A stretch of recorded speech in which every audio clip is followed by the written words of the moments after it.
My God, is that a new one? Famous time maker. Is that the setting sun of the Yukon?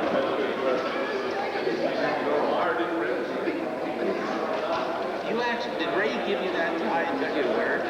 You have it?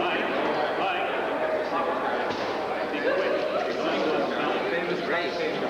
Ray. Alex, get back here. Alex. Get back. Ray. Alex. You think he will?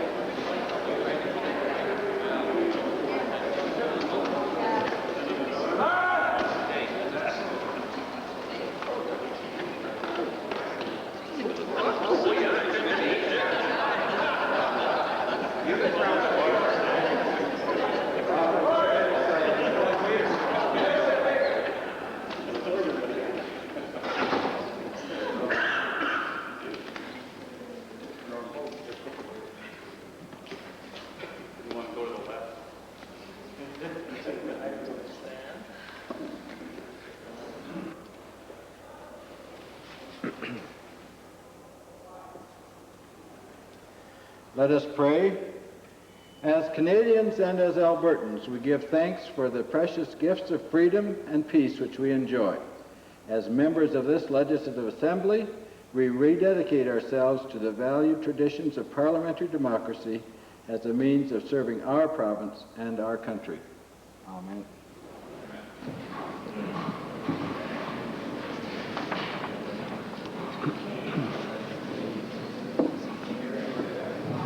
Introduction of visitors. Presenting petitions.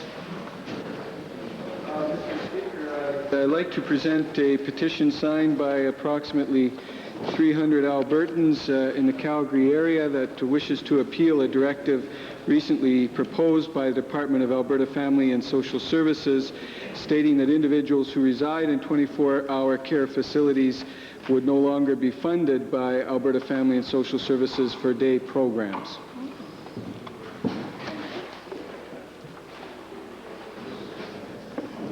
Reading and receiving petitions.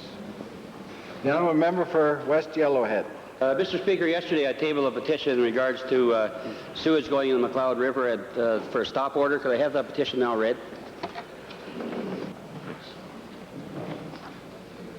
We, the undersigned residents of Alberta, request that the Legislative Assembly call upon the Government of Alberta through the Minister of Environment to 1. Place an immediate moratorium on the draining into the McLeod River of raw sewage or wastewater from a stabilization pond by Pine Shadow Estates Mobile Home Park near Edson, Alberta.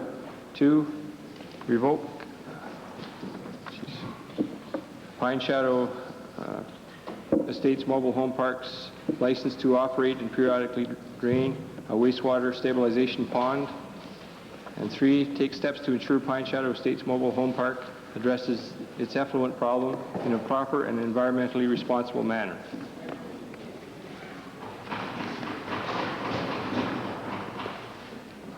The honourable member for the Edmonton Gold Bar. Mr. Speaker, may I request that the petition I presented yesterday requesting dental care for children with cleft palate be now read?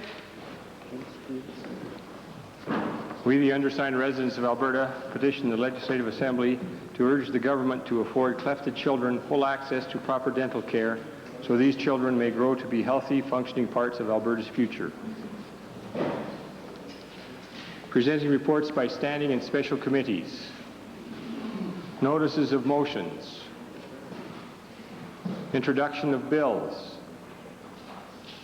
Tabling returns and reports. The Honourable Minister of Forestry, Lands and Wildlife. Mr. Speaker, I'm pleased to table with the Assembly today the report of proceedings of the 83rd Annual General Meeting of the Alberta Land Surveyors Association. Honourable Minister of Transportation and Utilities. Mr. Speaker, I'm pleased to table 4 copies of the 1990-1991 annual report for the Department of Transportation and Utilities. This report also includes the tabling of the Alberta Motor Transport Board for the same period.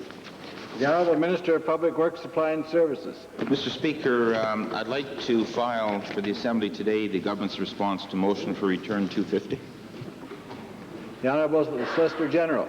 Yes, Mr. Speaker, I'd like to file a status report on impaired driving program This is for 1991-92 and is an update on the various programs and their effect over the last year as it relates to impaired driving in the province of Alberta.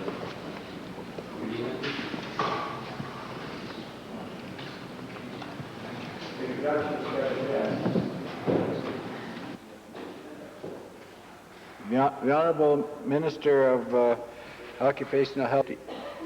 Mr. Speaker, it's my pleasure today to introduce to a member of the House, a longtime member of this legislature, the member for Vegreville, John Batouk, who has served this House from 1971 to 1986. He's seated in the members' gallery. I'd ask him to rise and receive the warm welcome of this Assembly.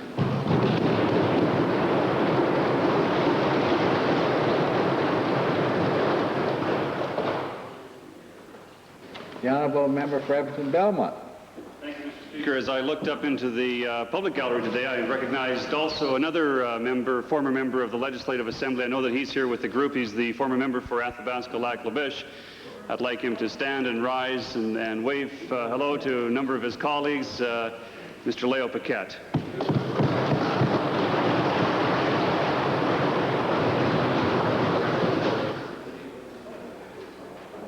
Ministerial statements. Oral question period. The Honourable the Leader of the Opposition. Well, I'm not sure who to direct this to, Mr. Speaker, but one of them can figure it out, I'm sure. Mr. Speaker, despite this government's clumsy attempts yesterday to confuse the Novotel issue, Albertans know that the government's bungling has cost them dearly for many years into the future. Yesterday, Mr. Speaker, we found that Novotel is suing to recover $7.7 million Canadian plus interest from GCI Peru, frankly a company it should never have been doing business with to begin with, Mr. Speaker. Today, Mr. Speaker, I would like to table a court document which shows, Mr. Speaker, that Telemovil, a Peruvian telecommunications company, is also suing GCI Peru for $60 million, Mr. Speaker. Now, my question is to whoever wants to answer, I guess the Premier or somebody on the Cabinet Review Board. Mr. Speaker, somebody who should have been in charge of the purse strings, will the Premier now admit, or whoever on the board now admit that there's virtually no hope of recovering the $7.7 million to GCI when there's another more substantial claim, Mr. Speaker?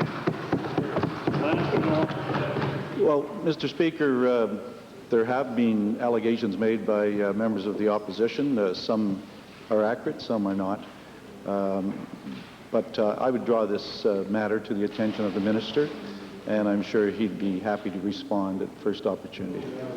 Well, Mr. Speaker, this is the last opportunity we have in question period, Mr. Speaker, so that's frankly not good enough. But, Mr. Speaker, just to tell the Premier that the court document, Mr. Speaker, alleges that GCI Peru collected a secret commission 10% on the Novotel equipment supplied to the Peruvian company, Mr. Speaker. It looks like everybody profited except the people of Alberta, Mr. Speaker. And my question, sure they've done some research into this, to the Premier simply this: how many other companies received or charged secret commissions as a result of dealings with Novotel?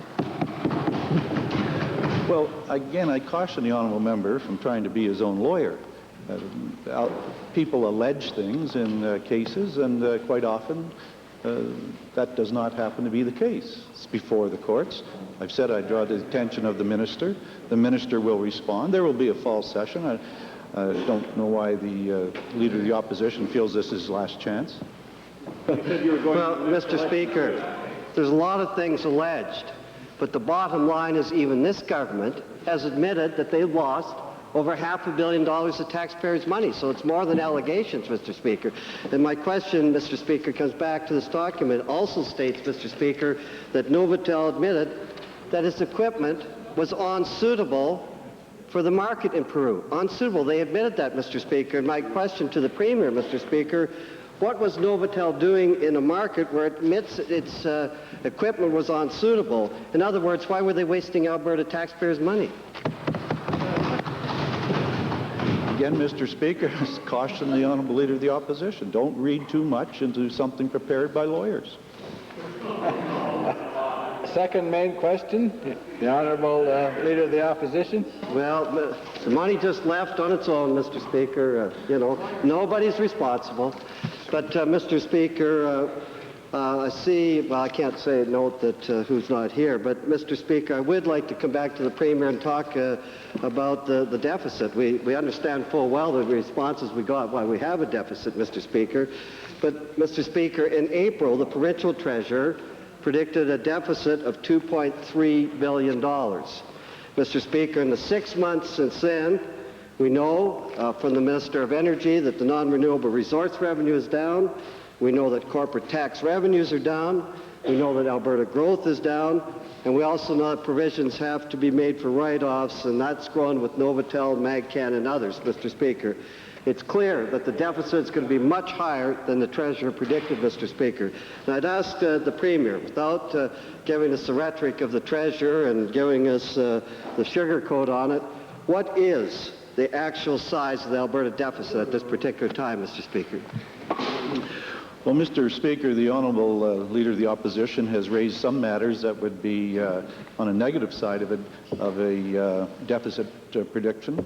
However, there's 6 more months to go. There's a difference in the exchange rate, the difference in price for oil and natural gas, volumes, royalties. I think it would be helpful for the House, and I will raise the matter with the Provincial Treasurer, that sometime after 6 months, records are fully in, and a look out into the future, that in the fall session he could well provide the members with an update on the budget. I think it would be helpful. Mr. Speaker, I appreciate that. I hope that's a promise from the Premier, because we were told by the Treasurer that we would get regular updates, and he in fact talked about quarterly reports. I'm wondering why we haven't got it at this session, Mr. Speaker, so we can deal with it. Well, Mr. Speaker, the Provincial Treasurer is not here, as the Honourable Leader knows, and I've just said that I would ask him to give the House a report, so he should be very happy. Mr. Speaker, we're not sure when the House is even going to come back, or if it's going to come back. They seem preoccupied with the leadership convention, Mr. Speaker. There's some concern about this, so we still have to govern. But I want to come back to the Premier from yesterday's question period, Mr. Speaker, with the Minister for Career Development. The Treasurer also predicted 15,000 new jobs. 15,000 new jobs, Mr. Speaker. And as the Premier would know, that the figures indicate from the Minister's own department, we've actually lost 3,000 jobs, Mr. Speaker. The Treasurer was predicting a 7% increase in personal income tax. I just want to ask the Premier, where are the 15,000 jobs? Mr. Speaker, the Honourable Minister of Career Development and Employment dealt with the matter yesterday, and the Leader of the Opposition is now merely repeating his question. I would ask the Honourable Minister to deal with it again if he'd like. Should point out to him that there are initiatives underway that hopefully will help here in Alberta. We still have North America in the vices of a recession. Not in Alberta, it's true, although Albertans have been hurt. And things are just starting to flow. There was a tax cut effective July the 1st, a federal tax cut effective July 1st. We hope that will help. The budget is starting to make its impact in terms of programs for forestry, housing, and other areas, capital works. The cities received, municipalities received $200 million to help provide jobs. We see infrastructure as we travel across the city, Edmonton and Calgary. We see LRT being built, highways, we see secondary roads, we see pavement, all going to provide work for Albertans. These are all things. I caution the Leader of the Opposition to look ahead at this province with confidence and not to constantly be so negative. It may well be the parting information I try to give him. To the Honourable Leader. because in fairness to the official leader of the opposition, he's correct in assuming that there is an interim 4,000 approximately lost jobs in the same period as last year. But what the honourable member has not mentioned, Mr. Speaker, and I'd like to file with the Assembly some copies of some projections that actually show where the 15,000 jobs are. And in correct figures, the 1991 actual was some 1,231,000 jobs, and the projection for 1992 is 1,246,000. And Mr. Speaker, that is the 15,000 jobs, and that, Mr. Speaker, is what we will attain, and not like the 200,000 lost jobs in Ontario that the... Order, please.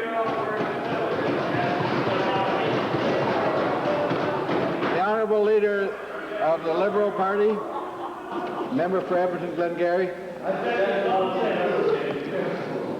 Order, please. We pay you money for that? Mr. Speaker, yesterday the Minister of Agriculture told this House that he saw no need for a special debate, an emergency debate, on certain problems affecting the agricultural industry in our province. The Minister also said that the jury was still out on whether GRIP and a revised crop insurance program could adequately respond to snowed-in crops, frost, and other weather conditions affecting Alberta's harvest. Mr. Speaker, the problem for Alberta farmers is a very clear-cut problem of not having enough cash flow. That's the problem that government must deal with. My first question to the Minister is this: would the Minister commit to setting up a program, much like the program that's been set up in Ontario, whereby farmers using the assets of GRIP and crop insurance are able to go to a commercial bank with government involvement and get monies at prime rates? Would he allow for that to be set up in Alberta? Mr. Speaker, the fact of the matter is that as of last spring, a farmer could go into his banker with his GRIP agreement and use that as security to get operating money at probably a rate of prime plus 1, prime plus 2.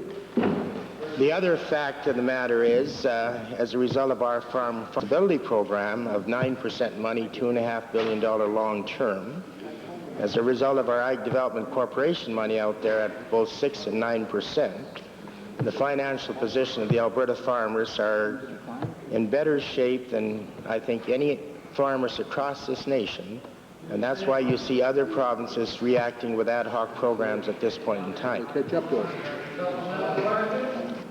Mr. Speaker, the cash flow problem for farmers, particularly in this year of bad weather, means that profit margins are very narrow.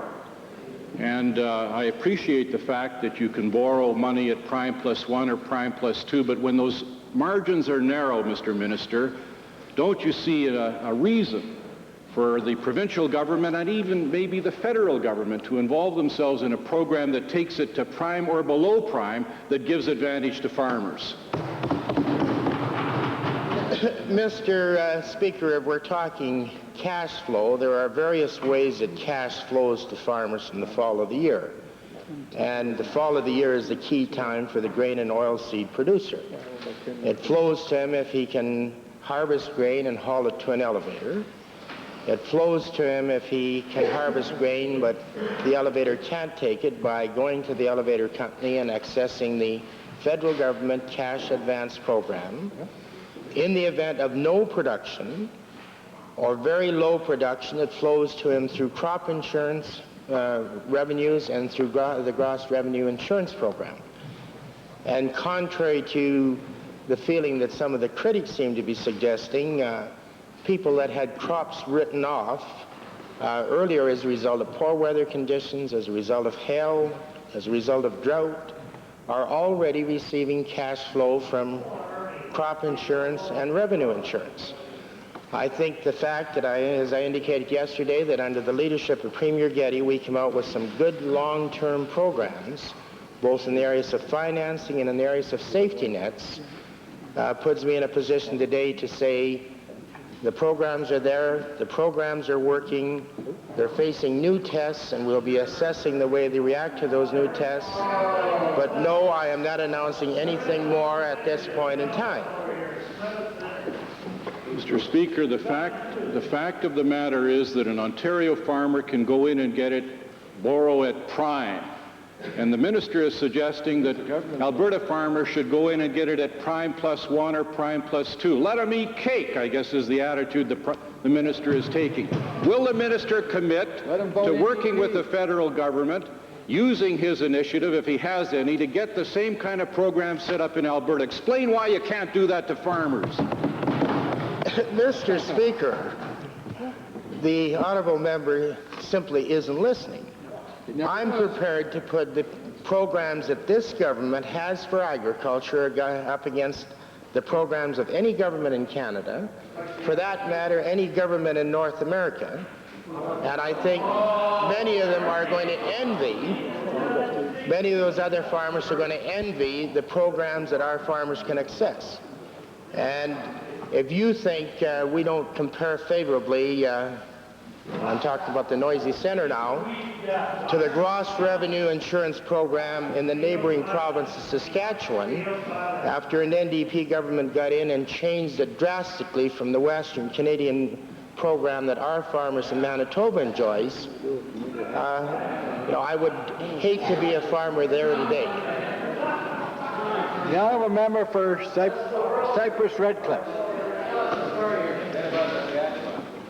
Thank you, Mr. Speaker. My question is to the Associate Minister of Agriculture, and it's dealing with the problems with the recent snowfalls in southern Alberta on the 22nd of August, and the windstorms.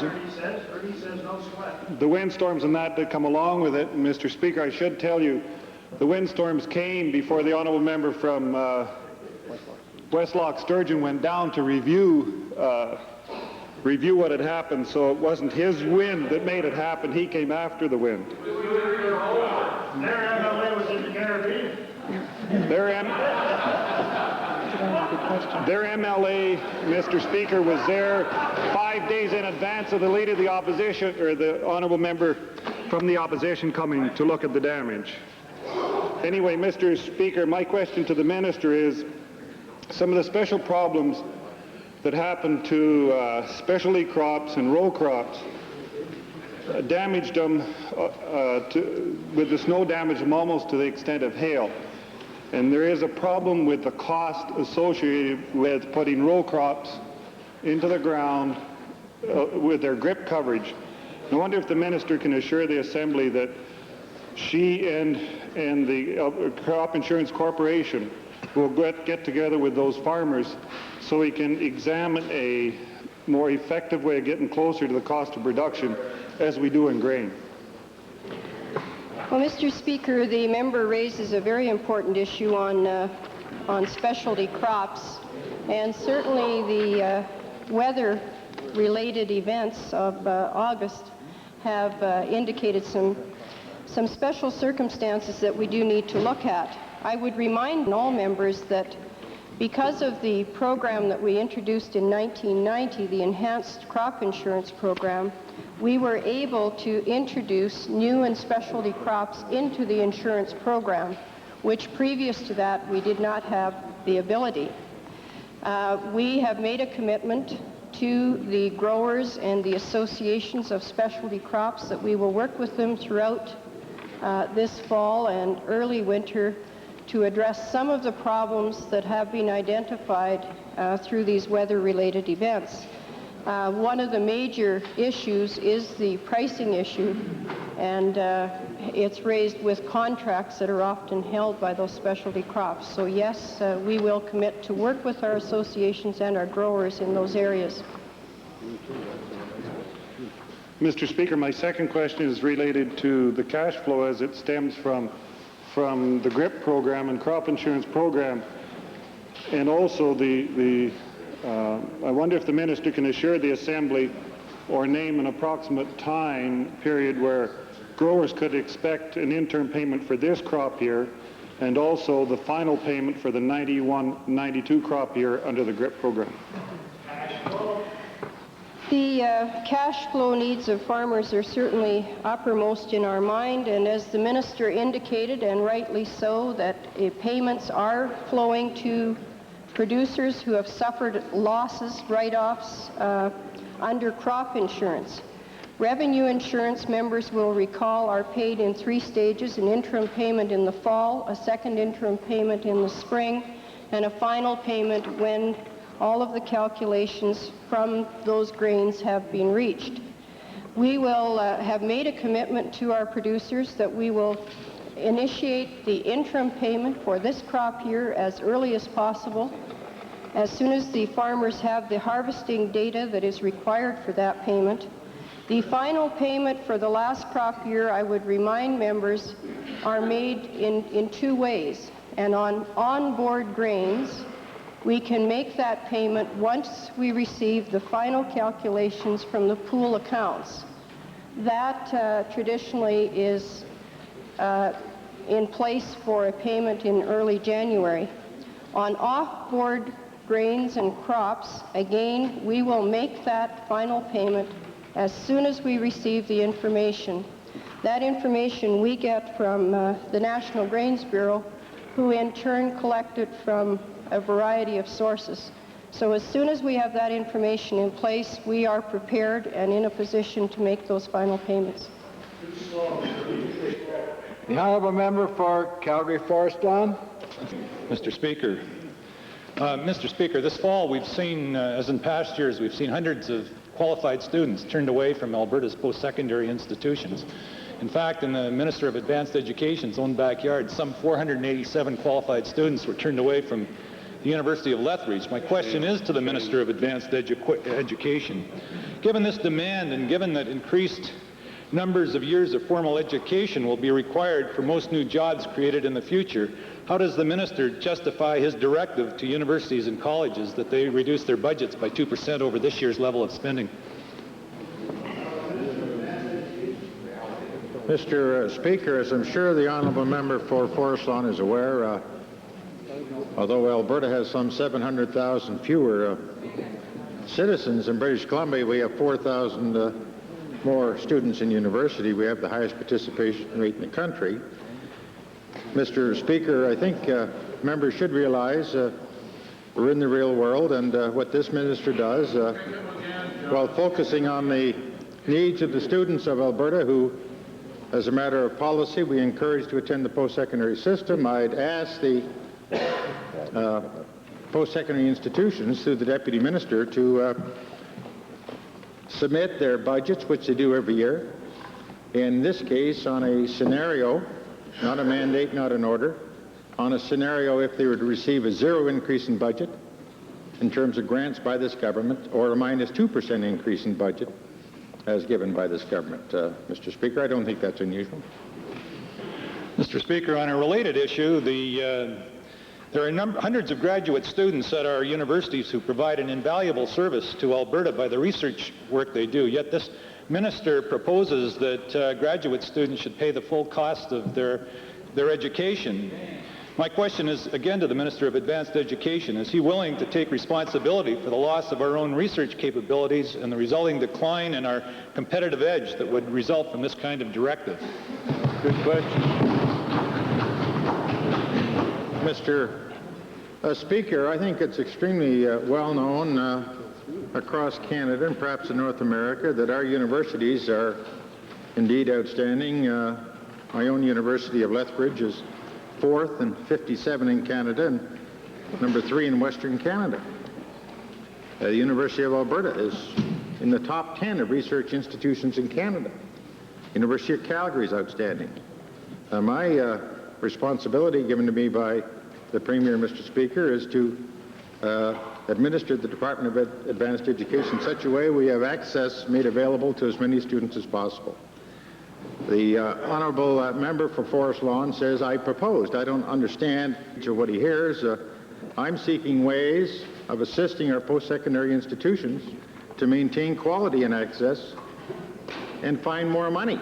I simply pointed out to a high school class in Calgary, many of who want to go to university, that we had to look for new ways and new ideas. I hadn't got many from the institutions, of how we could continue to fund the system, and would it be appropriate if the public purse continues to fund 80% of the post-secondary system, including your first degree, if it was an option that in future those going back for subsequent degrees should pay an increased amount of tuition for those subsequent degrees, but the public would continue to pay 80% of the first degree. The honourable member for Calgary Buffalo.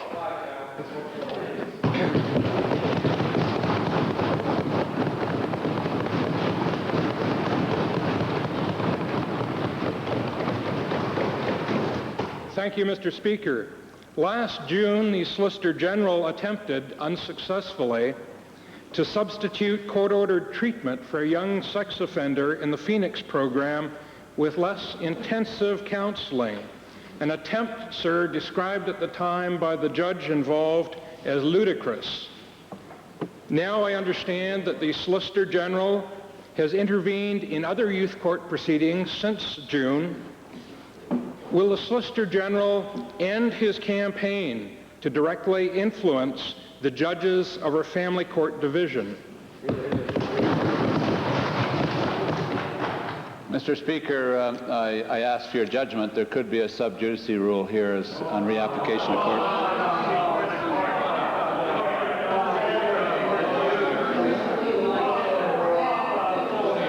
You know the rule.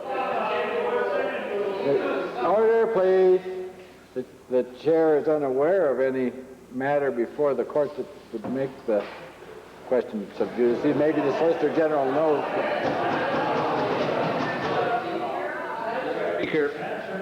Mr. Speaker, in all due respect, the Crown does have a case presented back to the courts on this issue.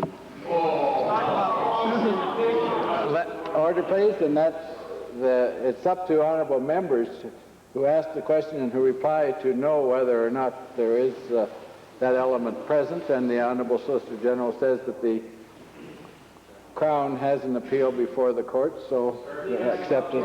Is there a supplemental question? Mr. Speaker, this question to the Attorney General: will the Attorney General advise this legislature what concrete steps he has taken to preserve the independence of our jury from the political interference of the Solicitor General? Hear, hear. Mr. Speaker, that is a basic tenet of our justice system, that the legislators will not interfere with the judiciary. If the honourable member and the leader of the Liberals, who are both lawyers, have any evidence that the Solicitor General has in fact interfered with justice, I'd like to have that, and a case will be made. Otherwise, they should not try to make political hay out of nothing. The honourable member for Banff Cochrane. Order, please. Thank you, Mr. Speaker. Mr. Speaker, discarded tires are causing an ever-increasing environmental problem in the province of Alberta. In point of fact, there's about 2.5 million tires that are discarded every year. Apparently, the opposition don't think this is much of a problem, Mr. Speaker, but I assure you that it is a problem throughout the province of Alberta. They think it's a laughing. I know that the Minister of Environment has been investigating a number of tire recycling initiatives. However, recently, the newly appointed Tire Recycling Management Board has recommended that incineration be the method used, at least on an interim basis, to deal with this problem. My question is to the Minister of the Environment. Given that recommendation, what is the status of tire recycling initiatives in the province of Alberta? Well, very basically, Mr. Speaker, the tire recyclers, those two firms, Environmental Rubber and Ellen Marketing of Okotoks, still have the door open to them to come forward with proposals that meet the advanced disposal fee package. Those negotiations broke down. I met with both groups today and the Tire Recycling Management Board, and there was some agreement that the door is still open.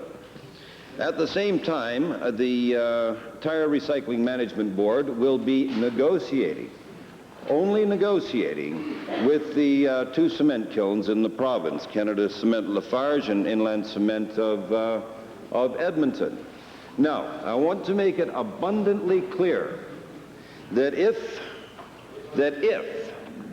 there is a proposal to burn tires in cement kilns, that will involve an adjustment, an amendment to their operating license. That will also involve advertising and public notice being given and objections obtained. If there is demonstrable objection, then that will result in an environmental impact assessment. Get busy, Grant.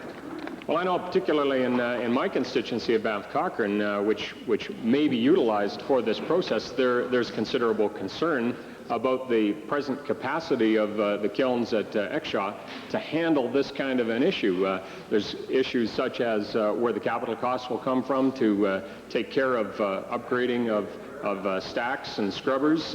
There's concerns about where the smoke and the other byproducts of this product of this process would go and what the impacts will be. What will the minister do to ensure that all of these problems are addressed, not only in my constituency but around the province of Alberta? Well, of course, the Bowman-Tollefson report on incineration determined that, in fact, you can, providing you do certain things, incinerate quite safely and in an environmentally sound manner. However, before any permits are amended, and before any steps are taken whatsoever to incinerate tires, the incinerators will have to meet all the environmental tests. In other words, they will have to demonstrate to the department that they can meet all the requirements and all the standards of the Clean Air Act, and would have to install any equipment necessary to ensure that if tires are burned, that they're burned in an environmentally safe manner. A member for Edmonton Belmont. Thank you, Mr. Speaker. I'd like to direct a question to the Solicitor General. Mr. Speaker, it would appear that the $500 million Novotel loss failed to provide enough lessons for this government. We have now the Solicitor General, it seems, is prepared to privatize the Alberta Liquor Control Board, thus volume discounting liquor to private stores that this government used to sell at retail. So my question to the Solicitor General is this: how can the minister justify the privatization of the ALCB when all it will do is turn over a profit maker to friends of the government while drying up a premium revenue source for the provincial coffers? Not so, Mr. Speaker. There's a lot of premises in that question that are not true, absolutely not true, and the revenue back to the province of Alberta required by this government will be kept consistent with the last ones delivered here. Well, Mr. Speaker, if that's not the case, then perhaps the Alberta Hotel Association has something wrong, because with respect to the sale of hard liquor and off sales, they said this in a release this summer: implement this quietly so we don't create any problems for the government. It is imperative that we not receive any press, as this could influence the implementation or the expansion of the program. Mr. Speaker, we have more secret deals going on, so in order to make sure that there's fair and equal access, so that we know the price that we're getting for all of the goods that are sold in the retail stores, sure. You want copies? Get me 83. Give one to everybody. Obviously, they missed it. Good God. Real secret deal. Here, share it. Get the information. I even highlighted it for you so you can find the appropriate spot. But will the Solicitor General today agree that he will release all of the specific information about the financial resources and the financial income of the ALCB, other than that's just offered in the annual report of the ALCB? Mr. Speaker, I think that there was an unprecedented occurrence in this Assembly in the last session where both years and the present year's audited report of the ALCB were filed in this Assembly. So we're right up to date, and all that information is available to the member if he would like to do his research. The honourable member for Calgary-McKnight. Thank you, Mr. Speaker. Mr. Speaker, in recent weeks, the Minister of Advanced Education has made some outrageous and ridiculous statements.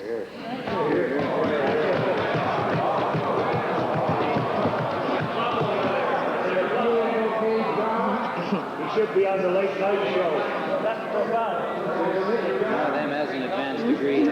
He has stated that actors should be hired to teach university classes, and as was already mentioned today, that students should pay the full costs of their second degree. Mr. Speaker, Albertans are appalled at these verbal assaults and insults. My question to the minister is this: are these statements simply a way of masking the minister's inability to develop a rational plan to deal with the funding and accessibility crisis in this province?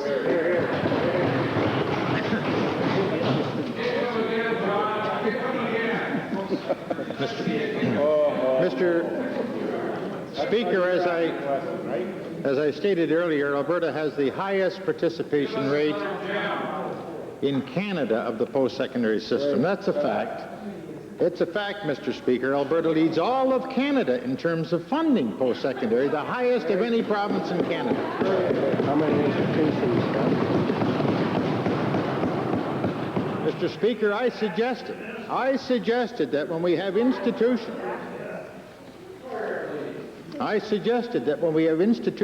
such as the University of Alberta, which has one faculty member for every 6.5 students, and there's 20-odd thousand students, that didn't we not come to the point where we should be utilizing technology? And what I was suggesting, Mr. Speaker, is a way of handling. What I suggested was a way of handling these students coming in, these huge classes, was to utilize the excellent technology we had developed right here in Alberta. How the honourable member interprets that, to be hiring actors and so on, is beyond me, Mr. Speaker. They do it for questions, Your Honor. Thank you, Mr. Speaker. Mr. Speaker, one way to resolve the crisis is to broker university degrees in colleges. Grand Prairie College and the U of A have concluded a deal which is gathering dust awaiting the minister's approval. Why hasn't the minister responded to the U of A Grand Prairie College proposal?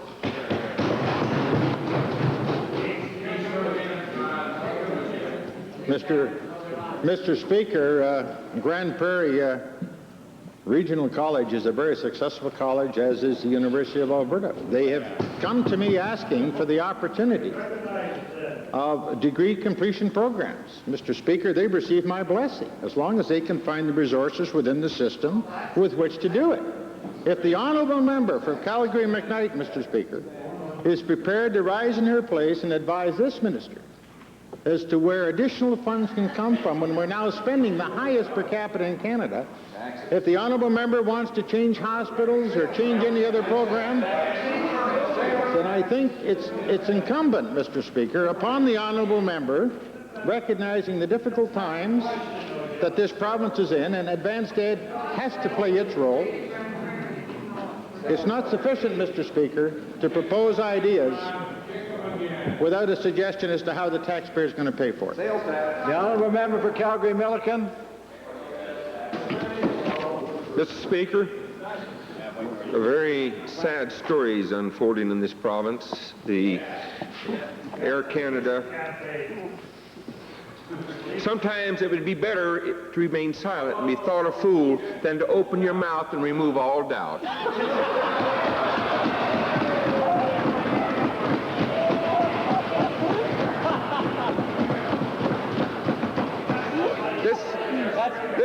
That's to the Liberals. Mr. Speaker. Order, please. Order, please. Order, please. There's a finite time available for question period. It is really totally non-productive to all honourable members to be sitting here listening to the noise coming from that end of the chamber back and forth. So order, please. Let the honourable member ask his question. Mr. Speaker, this is a very serious matter. In the last couple of years, Air Canada, they launched a very savvy, a deliberate attack on Canadian Airlines, trying to break this Alberta company. It's cost Air Canada almost $250 million. Canadian Airlines has lost over $70 million. To the employees of Canadian Airlines, it's very serious. They have tried, they put forth, they guaranteed 1 month's salary out of their salaries for this company for a 3-year period. Almost $100 million trying to save this company and save these jobs. But they failed. It was not enough. This will cost this province thousands of jobs and millions of dollars. And so my question, Mr. Speaker, to the Premier is, did our provincial treasurer sit down with these employees and their efforts and try to help them? Good question,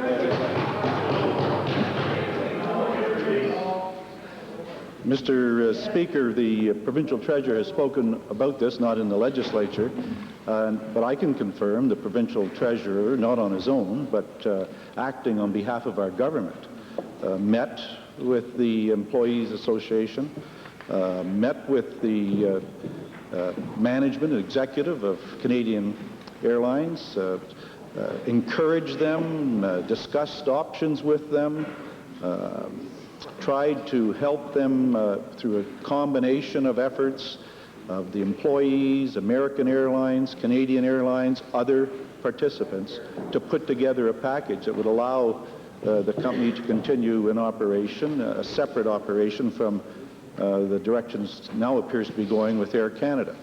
The government of Alberta was prepared to put up a guarantee of a considerable amount of money, and we were very disappointed when we found that the others were not going to be there to help bring about a successful solution to this matter.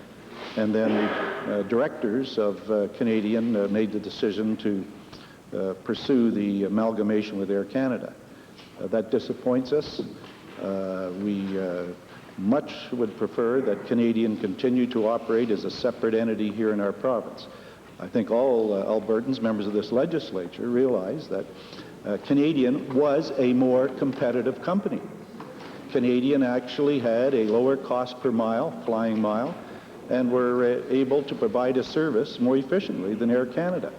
And it was very disappointing that with all of their efforts of the employees, they were unable, and certainly Alberta was there to help in every way we could, they were unable to put a package together. Supplementary question, Mr. Speaker.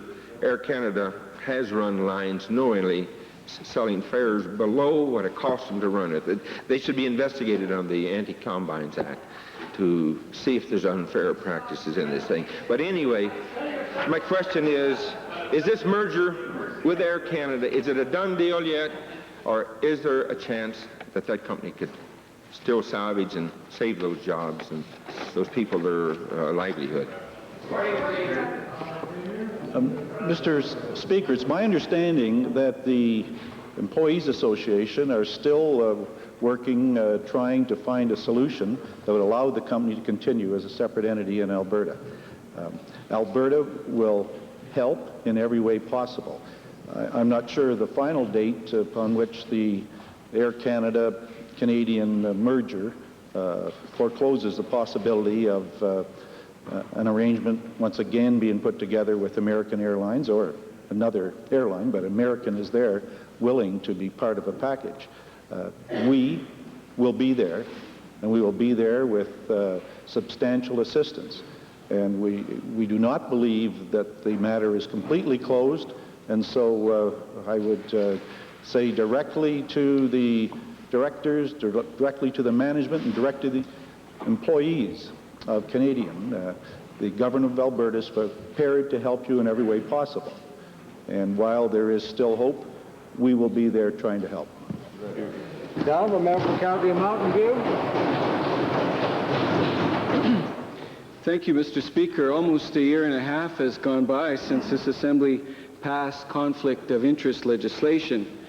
The Ethics Commissioner was hired nearly 6 months ago to administer this act, but until now it hasn't been proclaimed, and so it's not the law of the province yet.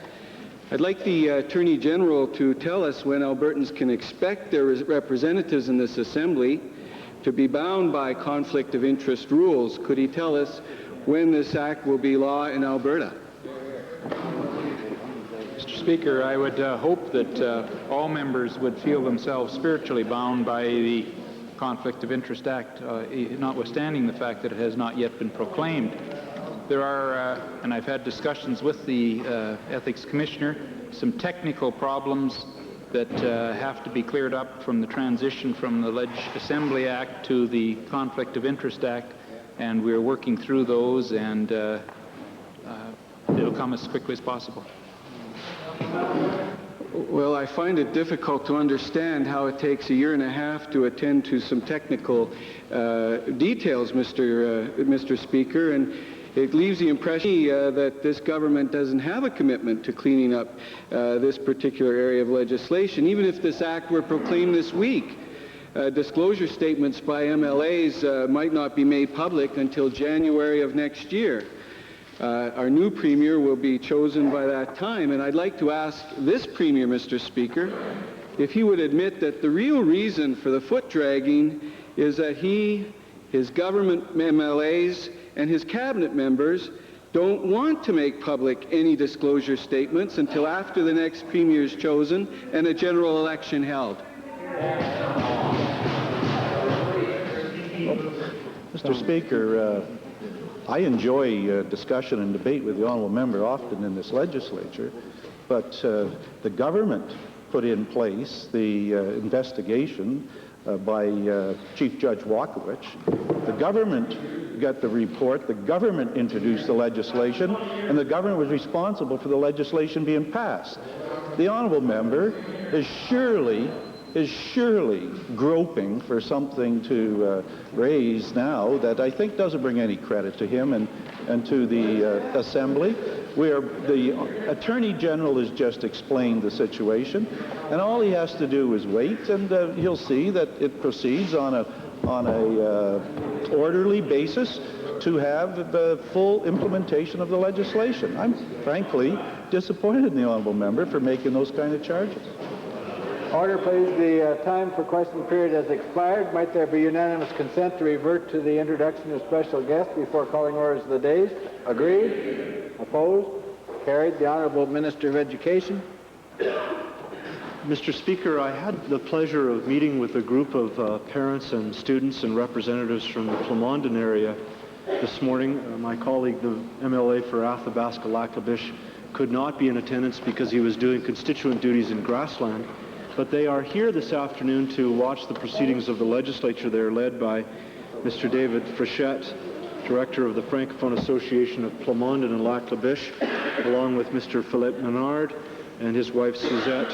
He was the president of the school committee, and they are here, some 15 of them, with parents and students from the Plamondon area. So on behalf of my colleague, Mike Cardinal, the MLA for Lac-La-Biche, may I ask them to rise and receive the warm greetings of the Assembly. Okay.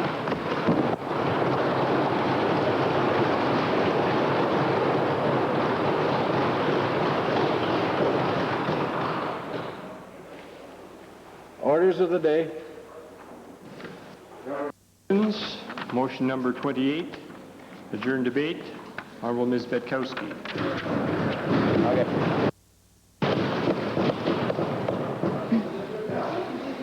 Mr. Speaker, I'm pleased to participate in this historic debate, one which I am sure will have a very lasting effect upon this country. Of that I have no doubt. It is a risk, but it is a risk with a purpose, and that being the effectiveness, the resolve, and the opportunity for Canada and for all Canadians. But the risk is that Canadians are being asked as individuals to make a choice. And along with that choice goes a personal assessment of the good and the bad in the Charlottetown Accord, and a lonely moment when the choice is made. The Accord itself is not about people. It is about ideals and principles and negotiations and compromise. But it is a unanimous agreement among people as diverse as this great country.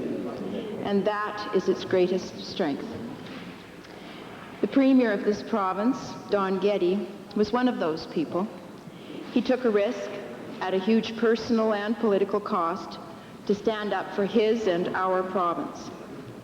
But to his credit, and to the surprise of many, the acceptance of Alberta having a say in the fundamental nature of our Constitution and our legislative form won the day. And now, a fundamentally reformed Senate to reflect the equality of the provinces will be in the package we vote on October the 26th. I would like to mention as well and take the opportunity to say a special word of thanks to the Deputy Premier and the member for Medicine Hat. The member and I have had our disagreements, but we have also shared our hope for this country. And to him I say, thank you for your competence and for his commitment to his constituents, to this legislature, to Albertans, and to Canadians. To my other colleague, the Minister of Municipal Affairs and member for St. Albert, I say thank you for his passion and the courage to effect some real change for the Aboriginal peoples of Canada.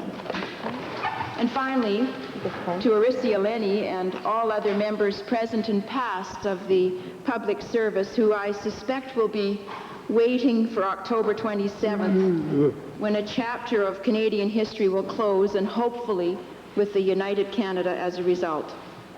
To all of you, at the table, behind the scenes, an appreciation from one Canadian, the member for Edmonton-Glenora.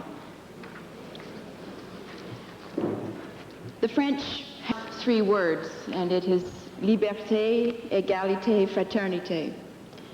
The United States has life, liberty, and the pursuit of happiness.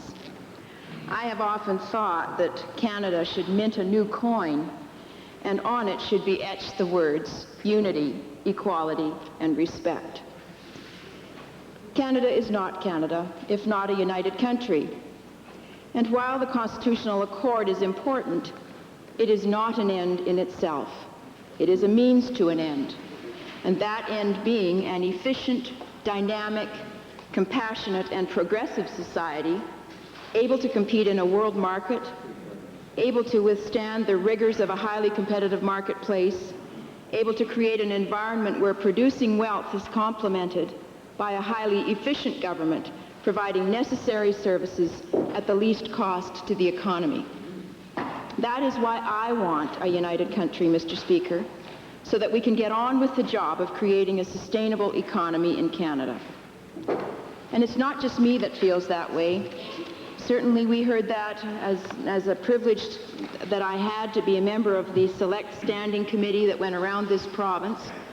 And I quote from the Rapport du Comité spécial de l'Alberta sur la réforme constitutionnelle. Les Albertains sont préoccupés par l'ampleur du déficit fédéral et la dette nationale, les dépenses fédérales et provinciales et les politiques de taxation, et par les obstacles au commerce, aux droits de circulation et d'établissement à l'intérieur du pays. Ils ont souligné que plutôt que la Constitution, c'est l'économie qui devrait être la toute première priorité de tous les gouvernements du Canada. On the issue of equality, Mr. Speaker, as I stated in my remarks in this legislature on April 27, 1992, the principle is one which is reflected in many of Canada's essential institutions. The principle is recognized in the amending formula, which treats all provinces equally for the 7 out of 10 test. In the Charter of Rights and Freedoms, where regardless of race, religion, gender, we are all equal in the eyes of the Charter. The equality of all the provinces now enshrined in the Senate package. The equality of persons before the health system. The equality of English and French as languages and as a founding principle of Canada. Not to undervalue other languages and cultures in our society, but to provide the model on which the equality of value of all languages and all cultures in Canada is based. Equality quite means the exact opposite of dominance. It refers to the value of separate entities. It does not mean that entities must be the same. This accord recognizes the equality of women and men, of Aboriginal and non-Aboriginal, of provinces one to the other, of francophone and anglophone, of value of country of origin, of all Canadians. Equality is the lifeblood of our country and is the thread of hope that has kept Canadians united for 125 years and will be, I hope, the thread that lets us be our own distinct society for hundreds of years to come. For me, it is the principle which speaks most positively to my Canadian soul. And finally, Mr. Speaker, respect. The third principle which this legislature's Select Standing Committee presented to Albertans. Respect for differences, respect for initiative and drive and competence and strength, but at the same time, respect for the less strong, respect for the laws of Canada, respect for differences, be they differences of opinion or nationality or perspective. The perspective of what Canada is as diverse as the individuals who make up this country, but those respective visions of the country are pulled together with a redefined commitment as to why we are Canadians, which the Charlottetown Accord provides the answer to. And it is the answer to that question, why am I a Canadian, that each and every one of us will have to face as we provide the answer in the voting booth alone on voting day on October the 26th. Mr. Speaker, Robertson Davies is a great Canadian writer and a professor of English at the University of Toronto, and wrote in one of his early plays, "Let the geniuses of easy virtue go southward. Let Canada do with me as she will. I will stay." Well, so will I, Mr. Speaker. So will I stay and do whatever I can to see that a vote on the referendum affirms the yes side and a vote for Canada. I know that I am but one Canadian whose vote has no greater value than any other vote by any other Canadian. But the choice I make is a choice for the future at a time when cynicism and negativism threaten to tear us apart. I too welcome the results of the Maastricht Treaty vote in France this past weekend. I followed with interest the debate as the no side gained its voice over the course of the campaign. And I waited with bated breath for the results of the referendum and its close majority nonetheless. I don't believe we can take for granted a yes vote, but I will do whatever I can to ensure that it is the outcome here in Alberta and in Canada. I will vote in favor of this resolution, Mr. Speaker, and I will vote in favor of this question on October 26th.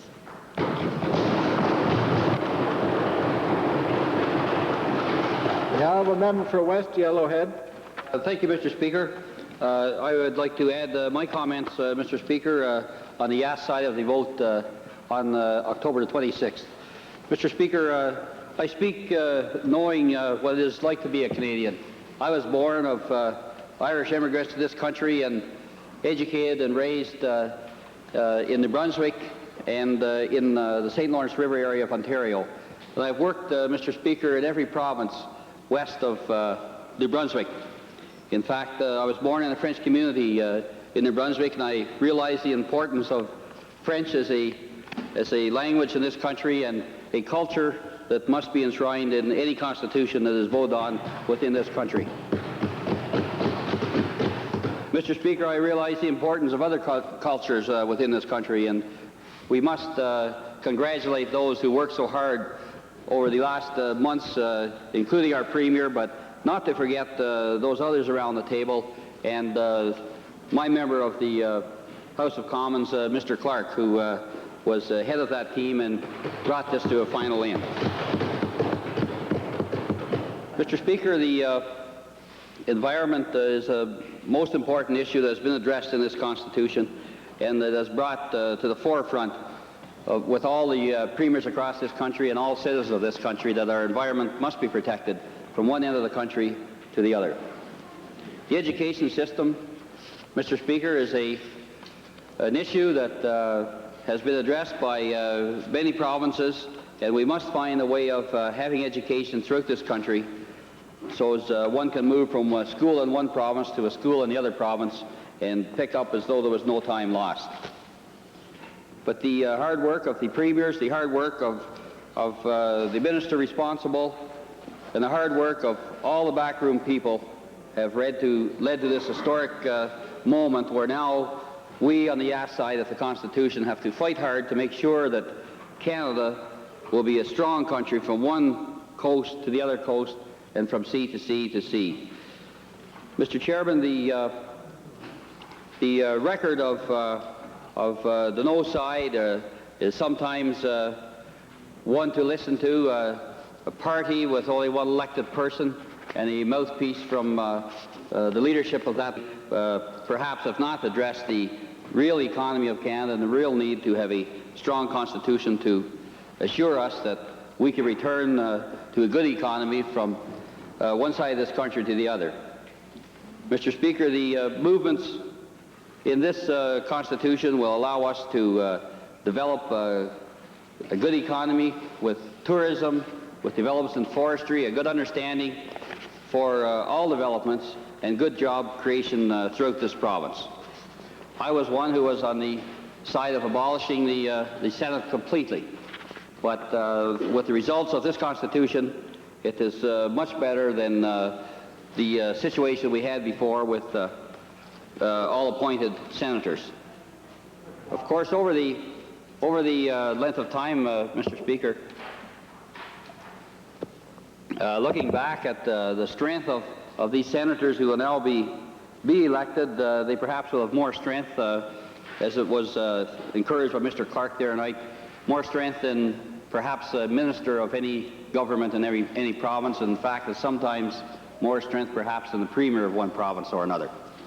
So, Mr. Speaker, the elected Senate portion indicates that it can be elected or appointed by the legislature of the day.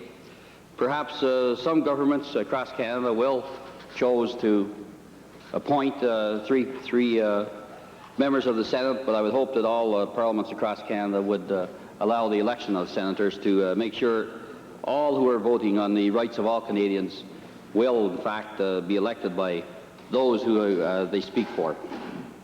So, Mr. Speaker, on that I would like to compliment the Premier and others who took part in this historic debate, and we will stand strong on the yes side of the vote on October the 26th.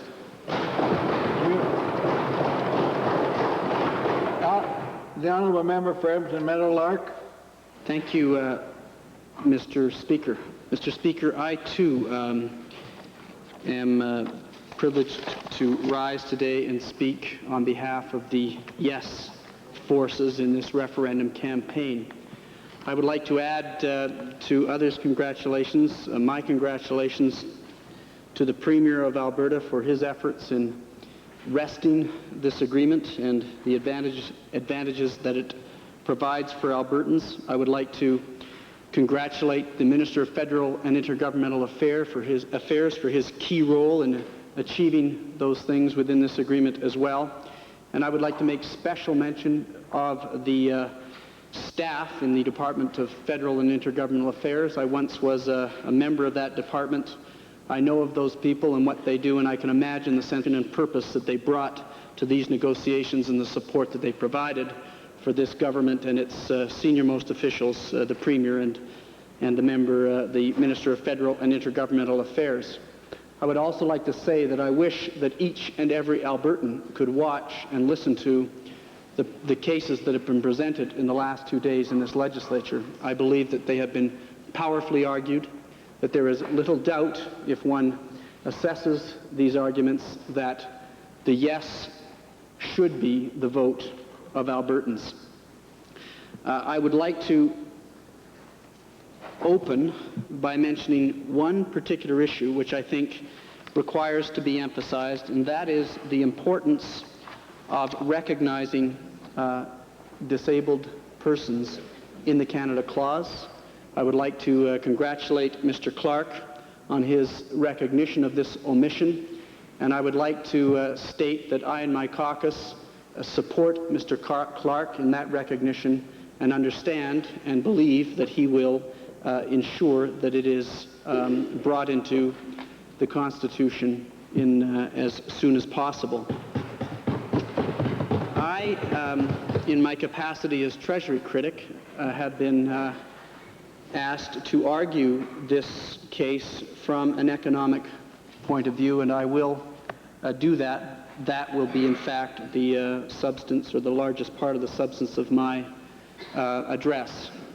I believe very, very strongly, Mr. Speaker, that the choice before us is not a choice between this agreement and some other agreement. Anybody who suggests that is extremely naive. This agreement, Mr. Speaker, is literally, in my estimation, a miracle. Take 11 First Ministers, 4 Native leaders, 2 leaders of territories. You bring them together after literally years of public hearings, legislative and parliamentary committees, open constitutional forums, TV debates, TV town hall meetings. You put them into a process of negotiation amidst a swirl of different interests, emotional positions, factual positions, a range of concerns, a range of challenges, and the thought that they could possibly, conceivably come up with an agreement of this nature or of any nature, Mr. Speaker, is literally a miracle. To say that there is a choice for some other agreement is to be fundamentally wrong and is to be fundamentally naive. Nor, Mr. Speaker, does a no vote in this referendum a choice of constitutional bliss. Perhaps I say this partially with tongue-in-cheek, but there is a vestige of reality when I say that once Quebec were to leave, we'd all remember how concerned and angry we'd been in the past, in the recent past, with Ontario. And of course, as things evolve, we start to see, well, Ontario is bigger than the rest of us, so they're getting more. Well, I guess we'd have to let them go. And then the 4 of us in Western Canada would look and say, well, BC is bigger than all of us, and they're getting more. Well, I guess we better let them go. And pretty soon, Edmonton would be looking sideways at Calgary and say, geez, Calgary's getting more than Edmonton. Whoop, we better let them go. The fact is, Mr. Speaker, that there is never going to be, I expect, constitutional bliss in this country. And if it weren't constitutional issues or regional issues, there would be some other range of issues. I can't imagine, nor am I aware of a country that does not have tensions, that does not achieve some sense of vibrancy and energy and evolution and development because of those tensions. If they're not regional, as they are in Canada, then they are religious, or they have some form of economic expression, or they in fact are regional, as they are in other countries. They are a range of issues. They are based upon and premised upon a range of issues. A no vote does not give us constitutional bliss, Mr. Speaker. A no vote does not give us a country free of issues, a country free of tensions, and anybody who proposes that that would be the case is fundamentally wrong and fundamentally naive. I believe that very strongly. Mr. Speaker, it is, I believe, a choice between this agreement and, at best, political instability, or a choice between this agreement and, at worst, the breakup of the country. The last suggestion is very problematic, and there are those who will disagree and those who will agree, and we could argue about that forever. Let's set it aside, and let's look at my first contention, the choice between a yes vote and political instability with fundamental economic consequences. I'm going to use an anecdote to describe how this struck me first. I went into my banker about a week ago, Mr. Speaker, to renew our mortgage, and my wife and I had decided that we would go 1 year with an open rate. And of course my banker said, very interesting, said, Mr. Mitchell, you know, I think you would be making a mistake to go short and to have an open rate. What happens if this country votes no on October 26th? You know what will happen? Interest rates will skyrocket. And an example, which I think is very telling, he said, earlier this year, the president of the National Bank of Germany said, sell Canadian bonds. Why? Because Canada is unstable given its current constitutional circumstances. Interest rates jumped. 2 percentage points. We can look back, Mr. Speaker, at the series of economic events, market events, that occurred during the Meech Lake debate. These, for example, in May of 1990, international markets dumped $2.2 billion worth of Canadian bonds in a single month. December of that, why? Because that was about the time that the Meech Lake negotiations were becoming extremely stressed. Great deal of instability during that period of time. Throughout 1990, 21% fewer Canadian bonds were bought than the previous year. Banks in the United States began to spread the premium between U.S. and Canadian rates because of political instability. We could go on with many, many examples, but the consequences of international markets' view of our stability or instability, of our instability, are that interest rates go up in order to attempt to protect the value of our dollar. Deficit reduction is therefore frustrated, Mr. Speaker. Capital costs rise. Economic growth and economic potential is severely limited. It isn't a question, Mr. Speaker, of us, in a sense, having our cake and eating it too. We can't define what we want to do in the sense of a no vote here and expect that somehow the rest of the world will conform.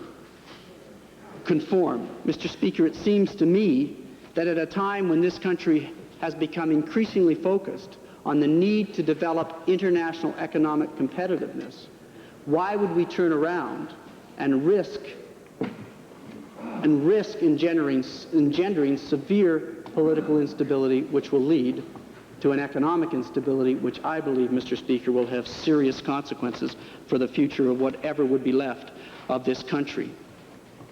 There are many economic positives in this agreement which can be and have been overly diminished.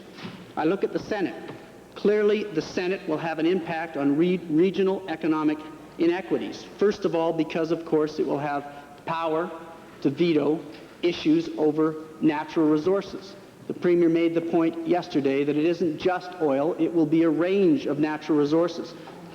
Those are key elements of regional economic development in this country. It is also true, Mr. Speaker, that the Senate will be able to speak from its perspective on regional balance, on redressing regional. Now, people will say they have no power to do that. I would argue, Mr. Speaker, that one of their most fundamental powers will come from the fact that they are elected. Elected members have a forum. They are listened to. They have a moral suasion, and they will begin to change and alter people's view at the core, at the central government of this country, and people's view across this country because of the power that will come with that stature. The Senate, and this hasn't received any kind of widespread recognition, will have the right, unfettered, to veto federal appointments to various regulatory agencies, and in particular, the appointment of the governor of the Bank of Canada. That is a veto that cannot be overruled by a joint sitting of the Parliament and Senate. That is extremely significant. How many times have we heard the argument over the last number of years that interest rates were set with a central Canadian perspective, that interest rates were based upon what Ontario needed and what Quebec needed? Mr. Speaker, those interest rates are set by an individual who has been appointed exclusively by a parliament, by a government that hasn't had the benefit of regional perspectives that will be brought by a Senate. The Senate will have absolute authority, a simple majority, to overrule any appointment that is proposed for that position and a range of other positions. For example, the CBC is a national agency that it would seem to me would fall under this particular appointment procedure. The CRTC, the National Energy Board, the Atomic Energy Commission, and so on and so forth. This will give the regional perspective that will be embodied in the Senate a huge amount of authority over decision makers who affect our regional economies with every single decision that they make. That is a power that should never, ever be diminished. and should in fact be emphasized. Section 36, Mr. Speaker, emphasizes the importance of regional economic development and provides for the federal government to make agreements with provincial governments to promote regional economic development. Section 25 addresses the issue of federal spending power, and why it is significant economically, Mr. Speaker, among other reasons, is that it calls for federal spending power to be limited in a way that will ensure greater efficiency and reduce overlap. How many of us understand intuitively that overlap and inefficiency in government has direct and negative economic consequences, Mr. Speaker? It's also true that this agreement clarifies powers with respect to labor market development and training. That clarification will allow authority to be focused more efficiently and more aggressively at the provincial level. It will allow energies and resources, therefore, not to be dispersed in one of the most significant areas in the future, I believe, for making us economically ready, economically competitive, particularly on an international scale. Mr. Speaker, it is spoken by the forces of, it is said by the forces of no that somehow this agreement does not emphasize or provide for equality across this country. In fact, Mr. Speaker, it is true that there are certain distinctions. Aboriginal people will have a certain distinction. The French culture, for example, will have a certain distinction. But, Mr. Speaker, it is a fundamental error to say that because somebody is distinct, they can never be equal, or we can never be equal to them. Men and women are distinct. Does that mean they will never be equal? Different groups in different parts of our society have many distinctions. Does that mean that they can never be equal? No, Mr. Speaker. The fact of the matter is that distinction does not necessarily and in fact does not mean inequality. But what I would like to argue again from an economic perspective is that we may have some ideal view, some extreme view of what exactly equality should be and how it should be embodied in this agreement. If that view of equality is not now in this agreement, it is because the process and the nature of interest and the nature of forces in this country would not allow it to occur. I would argue that to do away with this agreement, to risk political instability because of this agreement, and therefore the economic consequences that will surely follow, will have a different kind of impact on equality. Because if we do not secure our wealth in this province and secure our economic success in this province, if that begins to fritter in this country, if that begins to fritter away, Mr. Speaker, then the consequences are that we will not be able to pursue equality in many, many significant ways. We will not be able to sustain potentially the equality that is of educational opportunities, which is fundamental to equality of all people in this country. The equality of access to health care, the equality to a variety of access to a variety of services. There is much at stake in this agreement, Mr. Speaker, and it is not an agreement that I believe can be discarded. While it is true to say that voting yes in this case will not solve all of the problems of this country, it is also true to say, Mr. Speaker, that voting yes will at least give us a chance to go on solving those problems, to secure what is very, very remarkable about this country, what is special about this country, to ensure that the role that this country plays for Canadians, but also can play, has played, and can play in the world, will not be lost on October 26th. It's for these reasons, Mr. Speaker, that I am voting yes. The Honourable Minister of Culture and Multiculturalism. Thank you, Mr. Speaker. Before the Assembly today is probably the most important question this nation has faced since it came into being 125 years ago. We're being asked to deal with an important question here in the legislature today, Mr. Speaker, on the basis of the motion, do you agree that the Constitution of Canada should be renewed on the basis of the agreement reached on August 28, 1992? That is a big question that has raised with it a number of other smaller questions. And you have heard them, and other members have heard them in the coffee shops, on the streets, and in their own homes. What does the deal mean? What's in the deal? Is it any good for Canada? Is it effective? Will it be good? Will it be bad? Mr. Speaker, these are difficult questions to deal with, but ultimately we boil down to the one basic question: do you agree that the Constitution should be renewed. And there are only two possible answers to that. They are yes and they are no. And to make the right choice, that most difficult choice, we have to be well informed. Mr. Speaker, in my role as the minister responsible for the Public Affairs Bureau, some of the responsibility falls to me and to the energetic, enthusiastic, creative, and hard-working people who work in the Bureau of Public Affairs. They, in concert with the people at federal and intergovernmental affairs, have worked very, very hard to keep government and the people of Alberta informed, and we will continue to do that. Mr. Speaker, every household in the province of Alberta will be receiving this brochure beginning next week. It describes in detail the process that led us to this point today. It details what the Horseman Committee found out from Albertans. It details the basic points that are in the Charlottetown Accord, and then provides an opportunity for people who need more information to phone a variety of 800 numbers and other places to seek more information. Mr. Speaker, this is the beginning of an important element of this campaign, and that is the information campaign. What is in the deal? What does it all mean? And how can voters, Canadians, Albertans, be better informed? We are going to be using television, we're going to be using print, we're going to be using radio, and we're going to be using forums such as the Alberta Legislature, as we're doing today, to make the case for the content of this most important accord. We're going to be prudent, we're not going to be extravagant, but it is critically important that the information be placed in the hands of the voters so they can make a reasonable and reasoned choice on the 26th of October. Now, not only the government of Alberta will have much to say, there will be more persuasion, there will be other arguments, there will be more detail coming from a variety of sources. The federal government, of course, will be providing its own information packages and means. And there are campaigns abroad in the land, campaigns on the hard yes side, campaigns on the hard no side. But ultimately, Mr. Speaker, when the smoke clears, there are two choices. And one of them is no. It's advocated by some, and you have heard, Mr. Speaker, in this legislature, arguments for yes.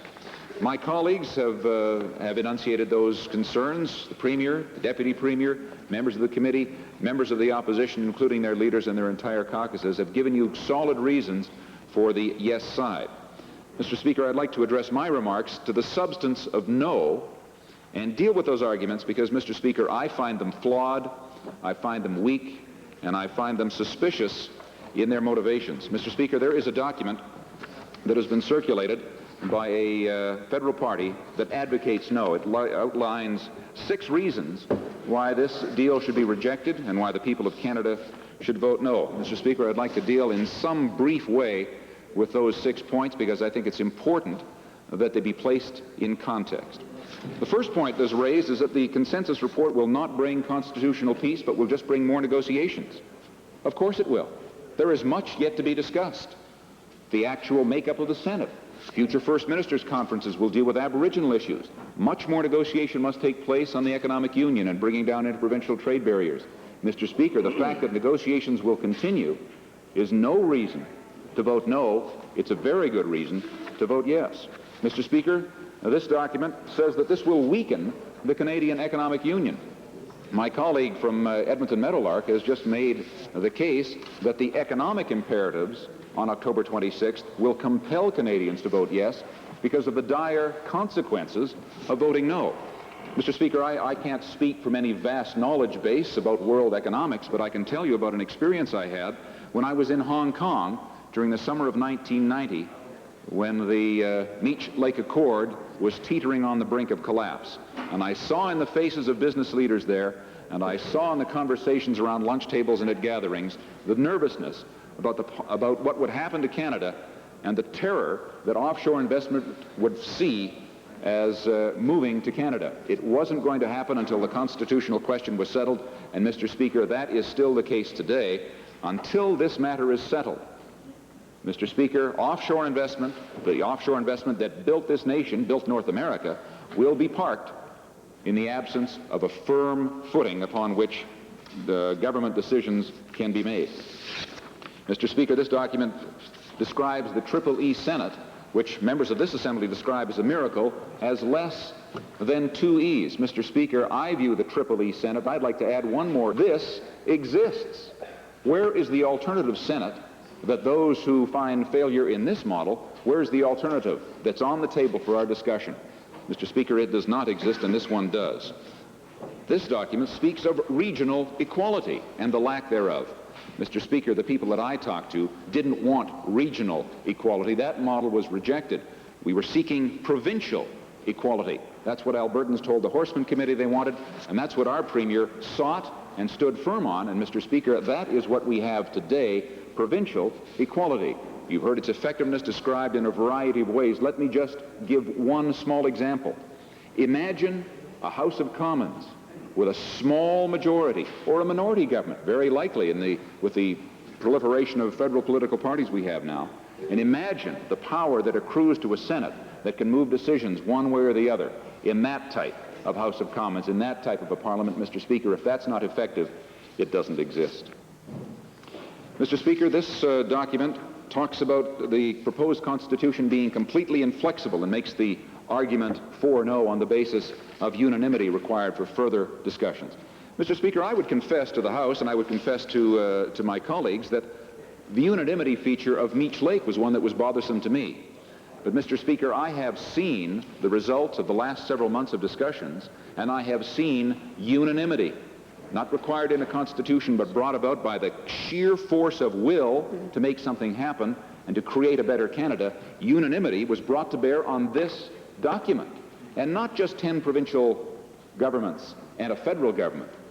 Aboriginal groups, territorial governments, 3 different political parties, 10 different provinces, large and small, 2 competing and irreconcilable in the minds of many views of the founding of Canada. And there's unanimity there. It tells me that in the future, dealing with the substance and some minor changes that somebody may suggest in the future, unanimity is not a roadblock. Unanimity is no reason to vote no.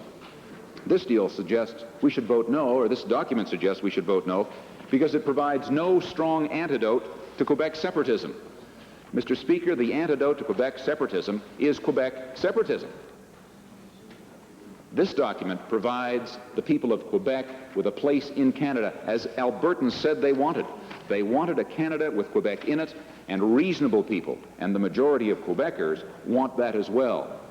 So the notion that somehow a constitutional document will put an end to Quebec separatism, Mr. Speaker, I'm afraid that that will continue, irrespective of what kind of a constitution is designed, because those viewpoints will continue in Quebec, and the only antidote is separation.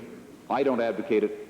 Our government doesn't advocate for it, and most Canadians seek it or want it and would be shocked, disappointed, and sad, to say the least, if that were to happen. Mr. Speaker, this document ends with saying that the constitutional proposal, the unity package from Charlottetown, as described in our brochure, that it's at odds with the Reform Party's vision of a new Canada. Mr. Speaker, there are a number of visions of Canada, and the Reform Party's vision is the basis of that party's existence. But on many points, Mr. Speaker, it's irreconcilable with reality today in 1992 in Canada. There are other visions of Canada. The Charlottetown Agreement Accord brings together the vision of Canada that Canadians want. There was a broad consultative process.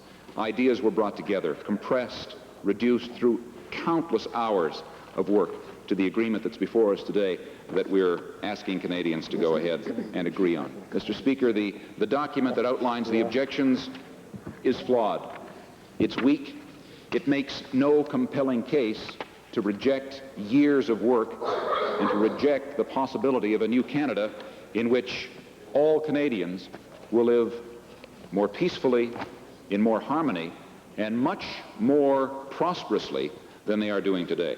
But, Mr. Speaker, there's one more important point that must be made. The referendum that takes place on October 26th puts power in the hands of Canadian people. It takes the governance out of the legislatures and puts it on the street. This is an important point that should not be missed.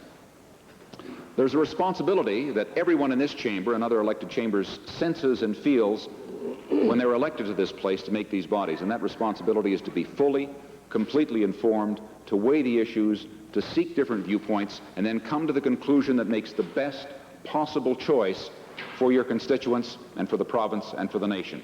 That power on October 26th moves from this room to your living room. And on that basis, it's imperative that Canadians be well informed and make those reasoned choices. Canadians would ask no less of us, and we must ask no less of ourselves on October 26th. So, Mr. Speaker, as we've heard conversations about AAA, abolish, abolish, abolish, and triple E or quadruple E, I would bring us to a conclusion today on 7 C's. On the basis of consultation, the most vast consultation process in our land, on the basis of the consensus reached, on the basis of the content of the agreement, the context in which it was arrived at, the consequences of a no vote, the conclusion on October 26th must be for Canada. It must be yes.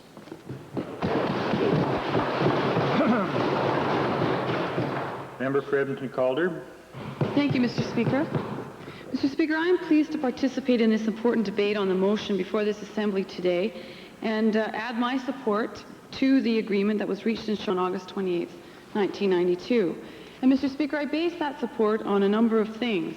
When I first read through the agreement, I was very impressed by the number of inclusions that were in the agreement. And I think it's important that we recognize that what is contained in the agreement are principles.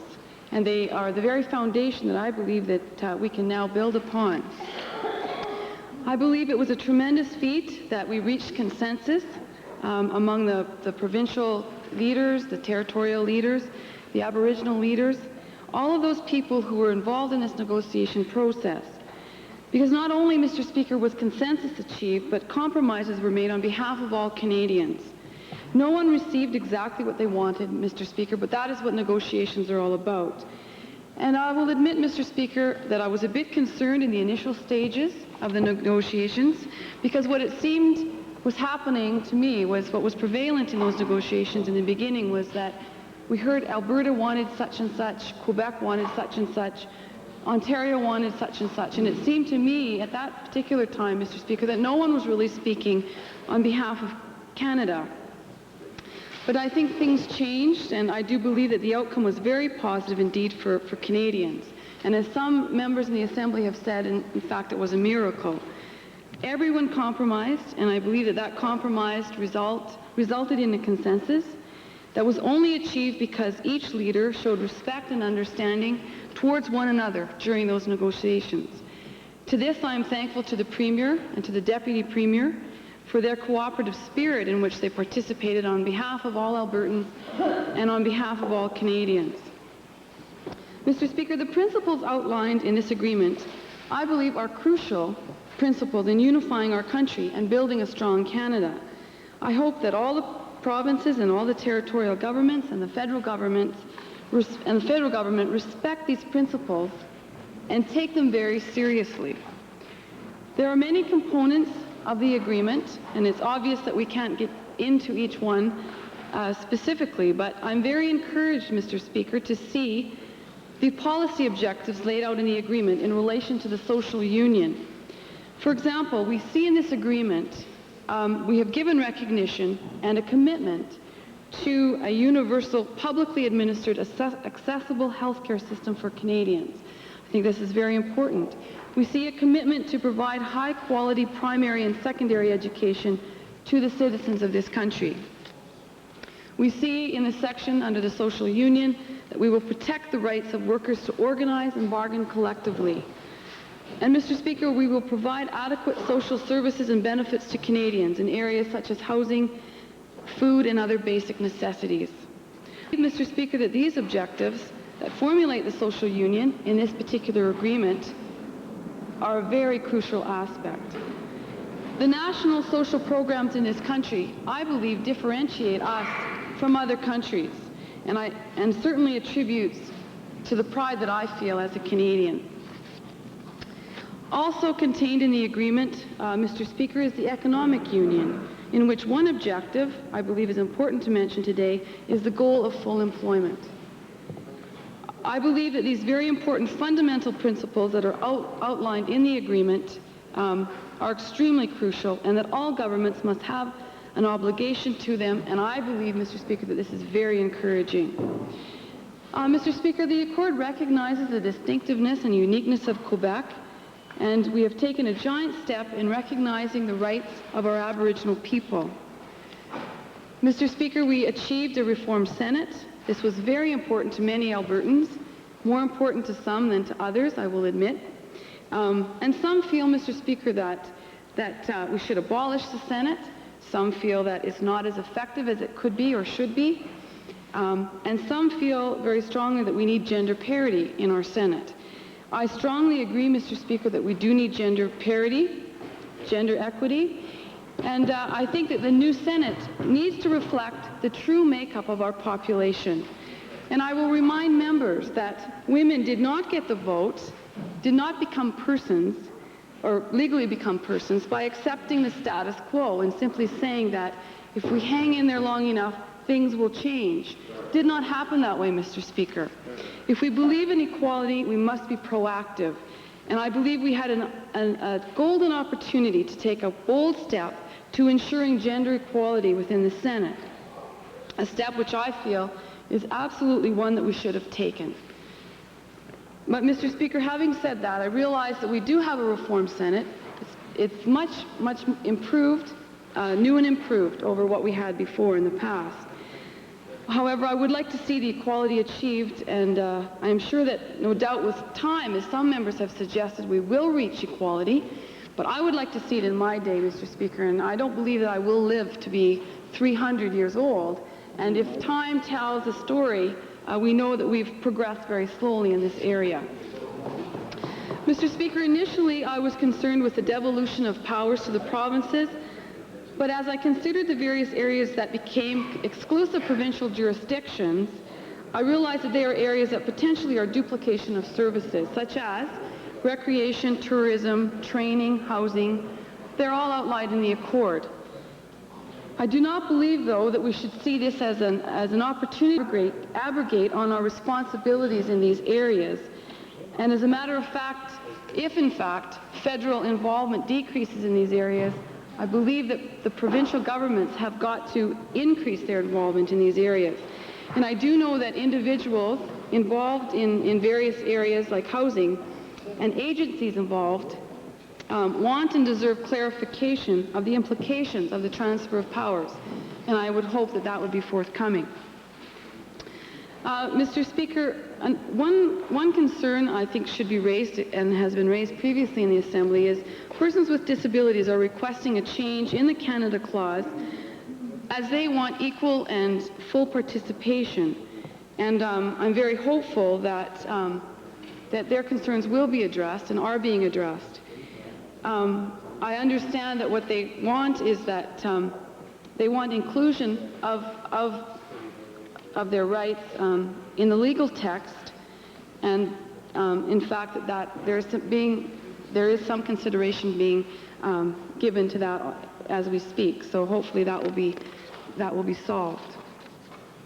Mr. Speaker, it's not a perfect deal, and as I talk to people, I realize that every individual has a different interpretation of what exactly perfect is. But I do think it's important to recognize the concerns that Albertans have with this agreement.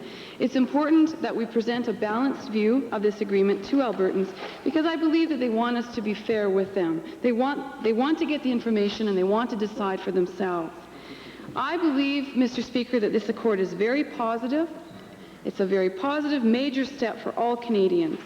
And I am hopeful that Albertans will weigh the positives against the negatives and certainly vote yes on October 26th.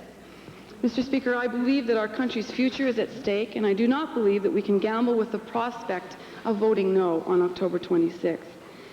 So I say, Mr. Speaker, let's get on with building a unified Canada in this crucial time in our history.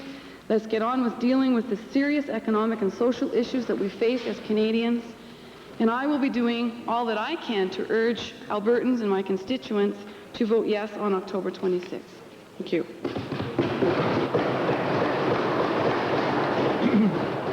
The Honourable Minister of Labour. Participate in this discussion as well. After all the meetings and discussions, large and small, the seemingly endless discussions in coffee shops and in caucuses and in living rooms and legislatures. Frankly, I'm delighted we have finally come to this point where we can now vote on the deal. People ask me, of course, where do I stand on the unity deal? And on the deal, I say to them, well, yes and no. But on the unity vote, I am 100% yes. Now, let me tell you why. About 18 months ago, several of my constituents wanted to put a presentation into our selection, our Horseman Committee, as we called it, and had several meetings, and then came to my house one evening to finalize their paper. And as we were discussing the points that they wished to bring forward, one person said, you know, we haven't asked ourselves this question yet. And the question is, do we want to be Canadians? Everybody around the table, without even thinking, instantly said yes. And then I asked them the question, well, why? And that was a much harder question to answer. There were people there who had been born and raised in Canada, people who had moved here as adults, some who had moved here as children. But one after the other, they began to say why they wanted to be Canadians. And this is what they submitted and wrote themselves in their presentation. In Calgary West, we want to be Canadians because we believe in certain values. We believe in fairness. We believe in respect for individuals. We believe in achieving balance. We believe in sharing among individuals, communities, provinces, and territories. We believe in equality, and we believe in diversity, and we believe we can be both equal and different all at the same time. I believe that the Accord resonates deeply with those values. So I too wish to congratulate our Premier, our Deputy Premier, Minister of Consumer and Corporate Affairs, and Minister of Municipal Affairs. I know that they personally had to dig deep down into their souls, not once but many times, for the strength and courage to keep going and to truly act out and on those beliefs and values that we all share. In particular, I hear the principle of diversity echoing throughout the Accord. We've established a framework which gives explicit recognition that provinces are equal. And at the same time, we've set up a mechanism by which their differences can be accommodated. And I'm very pleased that there's room in the Accord which allows us to achieve balance and to honor the principle of diversity, equality, and being different all at the same time, and allows for some diminishing of duplication and overlap in government services. So that this is not a deal at all, it's only an agreement to agree. Well, I disagree with that point of view. I think the framework we have allows each of us to accommodate our own diversities while recognizing equality. The last thing we should want is a coffin constitution. Instead, we have a living document. The issue of diversity has been raised in another way also, and of course that is the question of gender equality, or a quota system as is being proposed for women in the Senate. I do not support quotas. As Canadians, we believe in equality, that it is possible to be equal and different at the same time. In effect, we believe that gender is not an issue. So how then can you turn around and designate some seats purely on the basis of gender? And what about respect for individuality? Is there anything to say that that number of 3 women would represent my views more completely than any of the other 3 senators? Of course, there is not. We all know from our own experience in our caucuses in this House and in our own constituencies that gender is no guarantee of unanimity. A gender quota is wrong for another reason. It implies that only female senators need to concern themselves with representing women. I believe that all senators must represent all women and men. It's a politician's duty to represent all constituents and to help others reach a consensus on each issue as it arises. When I look back on the leaders that I have admired, I see Churchill, I see J.F. Kennedy, I see Thatcher, And what made me respect them was not their gender. What made me respect them were their ideas, their beliefs, and their performance. Last night, PBS aired part 2 of its special on the Kennedys, and it dealt at length with the career of Robert F. Kennedy. He was adored by American blacks, the poor, the powerless, and they adored him not because he looked like them, not because he was poor like them, but because he understood their concerns and committed himself to fighting for them. I believe what is important for Canadian women is not that we elect a certain percentage of women, although I should always hope that it be a high percentage, but that 100% of our senators believe in the equality of all Canadians. So for those reasons, Mr. Speaker, I too will be urging all Albertans to vote yes on October 26th. Thank you.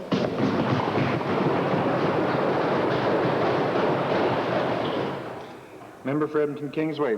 Thank you, Mr. Speaker. I'm proud to join in this discussion of this historic debate. And of course, I will be supporting the yes side on the referendum and urging all my constituents and all Albertans to do the same. And it isn't just a yes because it's better than the no. It's an enthusiastic yes. I think the premiers and Joe Clark did a heck of a good job. The Premier of Alberta and the Deputy Premier and the other members of Cabinet and their staffs took the Alberta case to the constitutional discussions, but also there they met with a number of other people that also had political agendas and different agendas, and they sat down and did something that I didn't believe could be done. I didn't really think that Robert Barrassa's economic agenda or political agenda could be accommodated at the same time that Alberta's agenda could be accommodated. I didn't believe that Barrassa's agenda with Native Affairs could be reconciled with the agenda of the Aboriginal peoples. And yet, we saw the minister sit down and they solved the Senate in one day.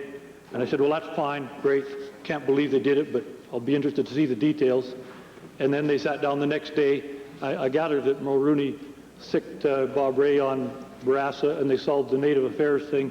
And so it went. They just snowballed. And these premiers came up with a resolution with a consensus that when I read it, I was extremely pleased. Now, somebody can call it a miracle if you like, but I think it was just people that wanted to keep this country together, and I don't think it was accidental that you had people like Roy Romano there with the experience he had, and 4 new Democrat premiers, quite frankly, that were prepared to help keep this country together, as were the other people at the table, and I particularly commend Joe Clark for having coordinated it. So I think we got not just a second-rate agreement, I think we got a first-class document that can set the direction for the future for this country, that will keep us together. And on the Senate, the first day's work was much better than most people realized. I know there's a number of people who say, no, you didn't get the triple E. But my reading right from the very first, even before I got the full text, was that the Senate was going to be much more effective than most people thought. And I think the Premier proved that beyond a shadow of doubt yesterday when he outlined 6 good reasons why the Senate will be effective. And so I'm not going to go back over them again. I'm just going to say the information is there for anybody that wants it in this province. If they want to find out how effective the Senate will be, they just need to read it. Now, there is one aspect of it that I wanted to address, particularly after the previous speaker, that it would have been nice if the Senate, if it had been agreed that the Senate should have gender parity. But that was not in the cards, and so be it. But we will see a move in that direction. New Democrat governments across the country will lead the way in various provinces. And we will see a gender parity Senate somewhere down the road. And also, I hope what we will see, and we might even start out with this, and I think we should consider it seriously here in Alberta to, again, lead the way. The Premier likes to talk about leading the way, electing the first senator, and it has started a direction that we're all moving now.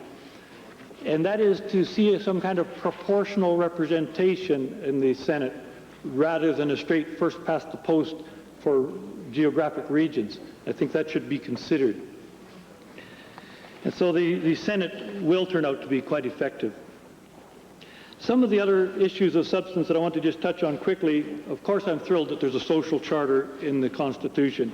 The economic charter is also all right. It's not fully developed yet, and that's left to some political accords.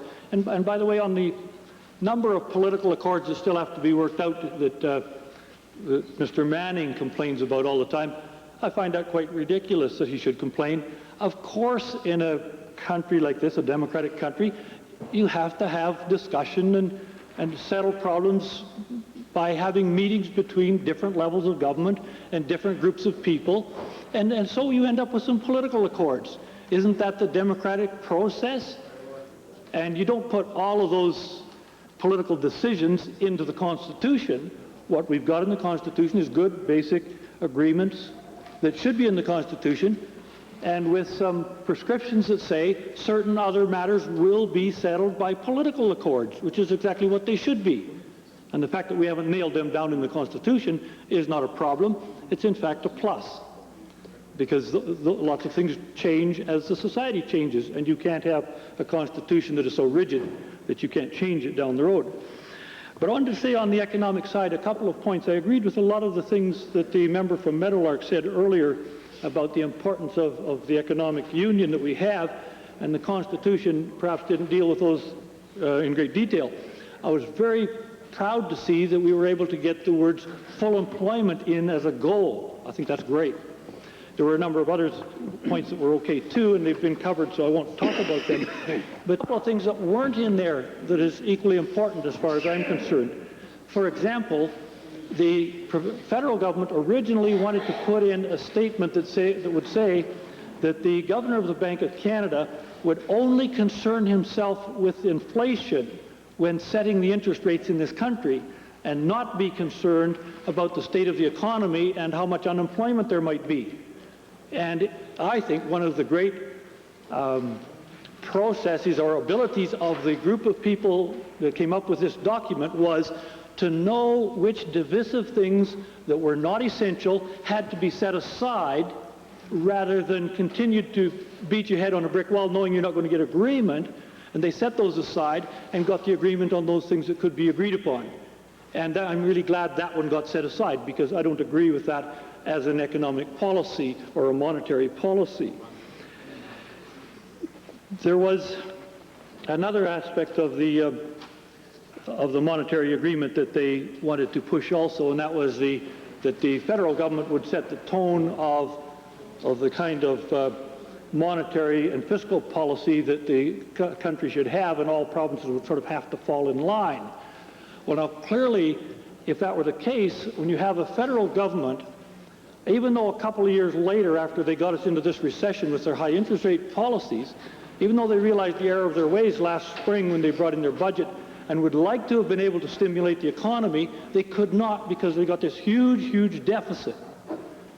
Yet Ontario, when faced with a situation where their economy was collapsing, did not have such a big debt hanging over their head, and were able to go ahead, and nobody wants to do that, but they felt obliged to bring in a $10 billion deficit budget, and in fact have brought in a second one, knowing full well what they're doing, having made some adjustments and changes to the second budget compared to the first, and perhaps having explained it better. But they would not have that flexibility if the federal government had insisted on imposing their policies on all of the country, and all the premiers across all the provinces had to follow the same kind of fiscal management policies. Now, Saskatchewan, just to take that one step further, also has a big deficit left to them, I must admit, by 9 deficit budgets in a row from a conservative government. But they did not have the flexibility that Ontario had, and in fact had to run a tight budget, even though they would have preferred to run a stimulative one. And so you do need those kinds of flexibilities across this country if this country is to survive. We are very different from region to region, and we have very different circumstances, and those have to be allowed for. Of course, I was thrilled about the Aboriginal self-government clauses. and I won't go into detail on them at all, except others have covered it, except to say that I do hope that it moves forward the problems that the Lubicon have had and resolves that situation. That's a problem that has really been a blight on this province and on this country for far, far too long. It's time that was settled. And I hope the momentum that comes out of the Aboriginal accords that have to self-government accords that still have to be negotiated gives the momentum to settle that particular one rather quickly. The section on devolution of powers, I think, bothered quite a few people, but on looking at it, there's no powers given away by the federal government that are really crucial to the federal government. We do have a country which is very diverse, and the provinces are quite capable of taking care of a lot of issues. The division of powers that was decided back in 1867 doesn't have to be followed slavishly today. Quebec needed some things to feel more control of their own society, and the things that were given with that thought in mind are issues that the other provinces can take up or not take up as they please in some cases, and we can handle them. That's not a problem. I was quite pleased with the way that was settled. In fact, I think one of the things that some people forget, and a number of New Democrats, I might say, I think, have felt that, there was too many powers given away to the provinces, and the federal power was too much weakened. And so I wanted to look at the federal spending power just very, very briefly. Section 25 of the agreement says, a provision should be added to the Constitution stipulating that the Government of Canada must provide reasonable compensation to the government of a province that chooses not to participate in a new Canada-wide shared cost program that is established by the federal government in an area of exclusive provincial jurisdiction, if that province carries on a program or initiative that is compatible with the national objectives. And a lot of people take it to mean that we would never, for instance, get a universal daycare program right across Canada because of that clause. Now, maybe what they don't stop to think about is this, that the federal government has never had the right to initiate programs in provincial jurisdiction areas before. This gives it that right. So that's a new and unique right for the federal government. And a province that objects will be faced with the alternative of losing the tax dollars that are collected by the government or coming up with a comparable program that goes along with what the government did. The federal government, let's say it the other way around. Provinces were given the right to look after the public welfare in the BNA Act. And the federal government only got into UI insurance, unemployment insurance, and in Medicare because the provinces all agreed. Now the federal government could initiate a program and the provinces will have to fall in line or lose the revenues that would be accrued in lieu of taxes to pay for that program by the federal government. And so I think the federal government has quite a lot of chance to influence this society. I think the provinces also have a chance to influence the direction of our political union. I want to go to the last point that almost everybody has raised, and that is the consequence of voting no, or why you should vote yes in a more general sense. Now, I think the accord is good, so I think we should be voting yes. The consequence of voting no is a very serious one, and I'm going to put a slightly different twist on it than others. I think while we have been over the last 10 years debating the Constitution in this country, Brian Mulroney has quietly been effectively curtailing the powers of provincial and federal governments to control their own economic affairs through the free trade deal with the United States and then the NAFTA agreements. And basically what we've done is given away power to the North American Union or to multinationals.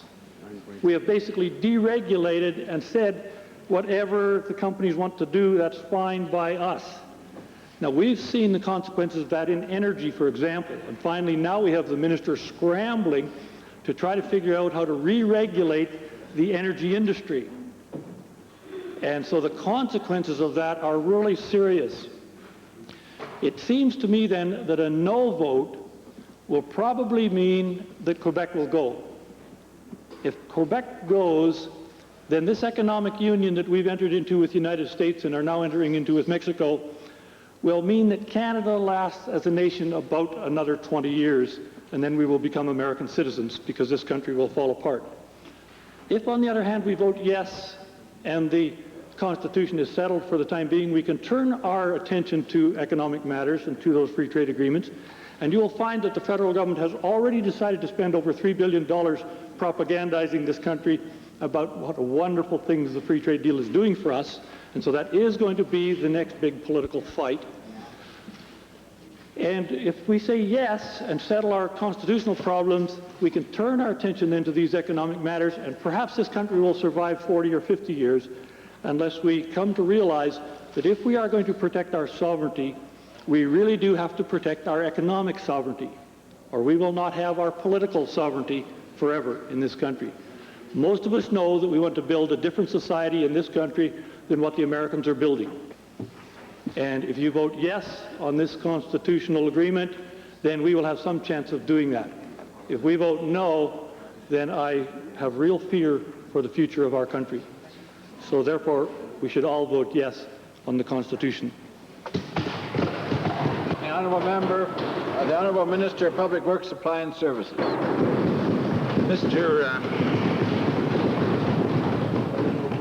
Mr. Speaker, thank you very much. This weekend, Mr. Speaker, I'm going to experience an anniversary. I'm going to reach my 47th birthday on the 27th day of September. Mr. Speaker, this momentous occasion in my life, of course, comes in the 125th year and the 25th birthday of the country, Canada. But I only say that because 25 years ago, essentially in 1967, I had reached the age of majority. And in 1967, Canada experienced its centennial anniversary, a time of great euphoria throughout this country. It was a time that Canadians looked at one another and said, I want to know you, I want to understand you, I want to experience what it is that your forefathers brought to this country, I want to understand more about your culture. And Canadians, en masse, went to other parts of this country to try and understand what Canada is all about and to try and understand one another. It was a time of tremendous euphoria and tremendous pride. We had gone through the debates prior to that about determining what flag should Canada have. And it's true that there were those in this country who cried when the maple leaf was invented as the new flag of Canada. But we went forward. The last 25 years of my life, virtually all of my adulthood, has been spent in a questioning of what this country's all about. For the last 25 years, Canadians have questioned what it is to be a Canadian. We've spent innumerable amounts of hours, days, in self-analysis. We've had doubts about what it is to be a Canadian. We've lacked confidence in ourselves. We've been confused. We've been uncertain. And there's no doubt at all in my mind, Mr. Speaker, that in the year 1992, after 25 years of debate with respect to the question that what is a Canadian, that very few Canadians really are in a position to answer that question. And I'm not sure in my own mind that Canadians know what it is to be a Canadian. I'm not sure that Canadians even want to know what it is to be a Canadian. And frankly, the most difficulty I have with all the questions is that I'm really confused in my own mind whether or not Canadians really care about being a Canadian in 1992. Mr. Speaker, the rest of the world looks at us with absolute envy. And as Canadians, we look at ourselves with jealousy. We have lost the confidence that we had in the year 1967, in the year of our 100th anniversary. And in 1992, we have to gamble to renew ourselves as Canadians. We have to go back to the basic question, what is it to be a Canadian? Do we care about being a Canadian? And it's remarkable to me that in the year 1992, that we could have not only a nonpartisan approach, but in essence a tripartisan approach across this country, to have 10 premiers, 2 leaders from the Yukon and Northwest Territories, major Aboriginal leaders, the Prime Minister of this country come together in a consensus to renew what the question should be about Canada. An opportunity for all Canadians to look at themselves, and an opportunity for all Canadians on the 26th day of October to, in essence, give Canada a chance for the future. Mr. Speaker, if all of us would read history and go back to the last 5 centuries and take a look at European history and Western history, one would find that in the last decade, in each of these centuries, remarkable changes have occurred in whatever part of that Western and European world that there existed at the time, known at least to the historians that most of us would read. And in that last decade, the changes, the incredible changes that would lead into the next century really occurred. And we have a chance in Canada to be a part of the last 5 centuries of history. We have a chance in Canada in 1992 to look into the mirror and ask the question, do we want to be Canadians and do we really care? I, for one, want to be a Canadian and I really care about this. And Mr. Speaker, it's really important that all of us stand up, and between now and the 26th day of October, let all of our constituents in all part of this province, and in fact all Canadians throughout this whole country, know our feelings about the need to be Canadians and the importance and the need for Canada to go into the next century as a united country. It would be absolutely wrong to abandon all of the work of the last 125 years to ensure that our children and our grandchildren don't have an opportunity to live in this country as we know it in 1992. I'm deeply moved. I'm really incredibly moved to know that there are people in this assembly who believed with a tremendous degree of intensity over the last number of years in the vision and the need to renew. And in fact, I'm sure that there were many lonely moments and many lonely nights and many lonely days when people like our Premier, Premier Getty, and people like our Deputy Premier, Mr. Horsman, and our Minister of Consumer and Corporate Affairs, and to you, Mr. Speaker, the MLA for Drumheller, when you were involved with other men and women in this assembly, trying to convince, first of all, ourselves that it was important to renew Canada in 1992, and it was important to give Canada a chance to move into the 21st century, that there were others who said, it couldn't be done, it could never be done. Those doubters will probably emerge with their own discussions and their own points of view between now and the 26th day of October. But for me, as a person who's always been in awe of what occurs in this building, and I've always felt it was a tremendous privilege and a tremendous honor to have earned the respect of his constituents to have a place in this assembly. When I look at the work that's been done by our leaders in this assembly, I applaud them and I give them tremendous credit for having the courage to stay with the subject at hand and to work hand in hand with other individuals across this country. I also want to recognize and I also want to say thank you to my Member of Parliament, the Right Honourable Joe Clark, who oftentimes has come under some criticism, not only from Albertans, from other people across this country. And he is the Member of Parliament for Yellowhead, and I'm very proud of the role that he's played with respect to this whole subject matter as well. There are some individuals in our constituency who will take a different view than the one that I take, and I intend on meeting them head on and head first in this whole debate prior to the 26th day of October of 1992. That day can become very important to the history of Canada. It has to become very important if we want to have a continued history in Canada, and there's no doubt in my mind that Canada can go into the next century and it can be stronger than most people would even believe that it can be. We must give Canada a chance. I'm voting yes on the 26th day of October, and I'm asking all of my constituents to do exactly the same.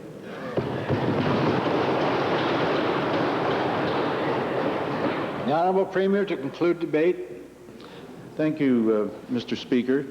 I'll only be very brief. I would like to express my thanks to the members of the Assembly.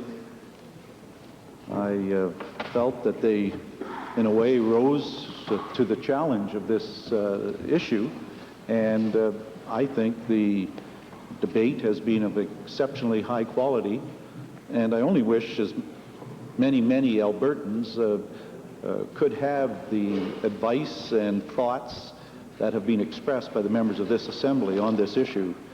And it is a challenge for us to get this information out to the people of Alberta, and I hope that the people who report the Legislative Assembly might see that they have a responsibility as well to know that this information is going out to the people that they communicate with. There's only two things I would touch on because some of the members on both sides of the House have reflected on it. The one is the matter of whether you could do this again, and I think it was the member for Edmonton Meadowlark pointed out the difficulty of trying to bring this group together. And he is so right that in the end we were working with 10 premiers, the Prime Minister of Canada, 4 Aboriginal groups, and 2 territorial leaders. Therefore, 17 representatives, all with essentially a different point of view on very complex matters. And members could only consider 17 opening statements. I mean, think about it as you're about to try and work to consensus. 17 opening statements. Knowing people in political life, you could say that might average 20 minutes per opening statement.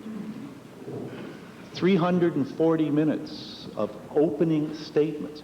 Not a debate, not an exchange of views, just a statement of position.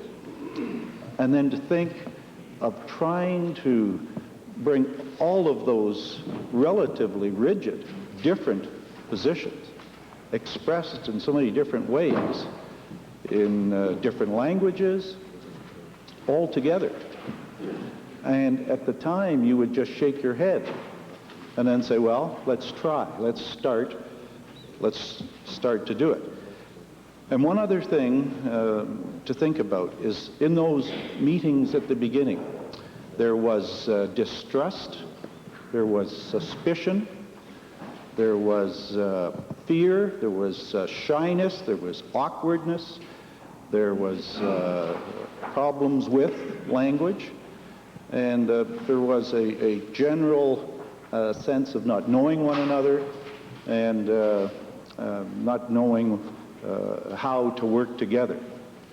And so to pull together that kind of a different base of people from so many different backgrounds into a coordinated effort on the complex matters, because I think we have the most complex nation in the world, and to think of pulling them all together into virtually unanimity, certainly unanimity on everything that required unanimity, and of course 7 and 50% on everything otherwise necessary in the Constitution. Some members referred to the term miracle, and it was used with a First Minister, with me, that term, and I have used it in describing the achievement of getting everybody together from such a strange background.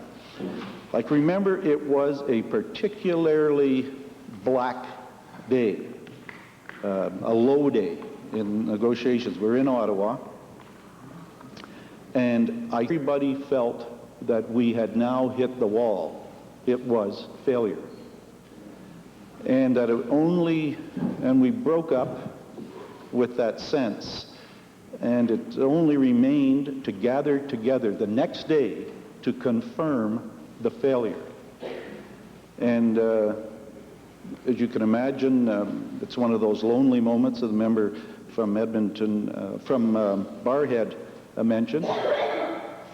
And in my room, I thought, well, I better make one more attempt, and this was to close the gap between province of Quebec and the province of Alberta.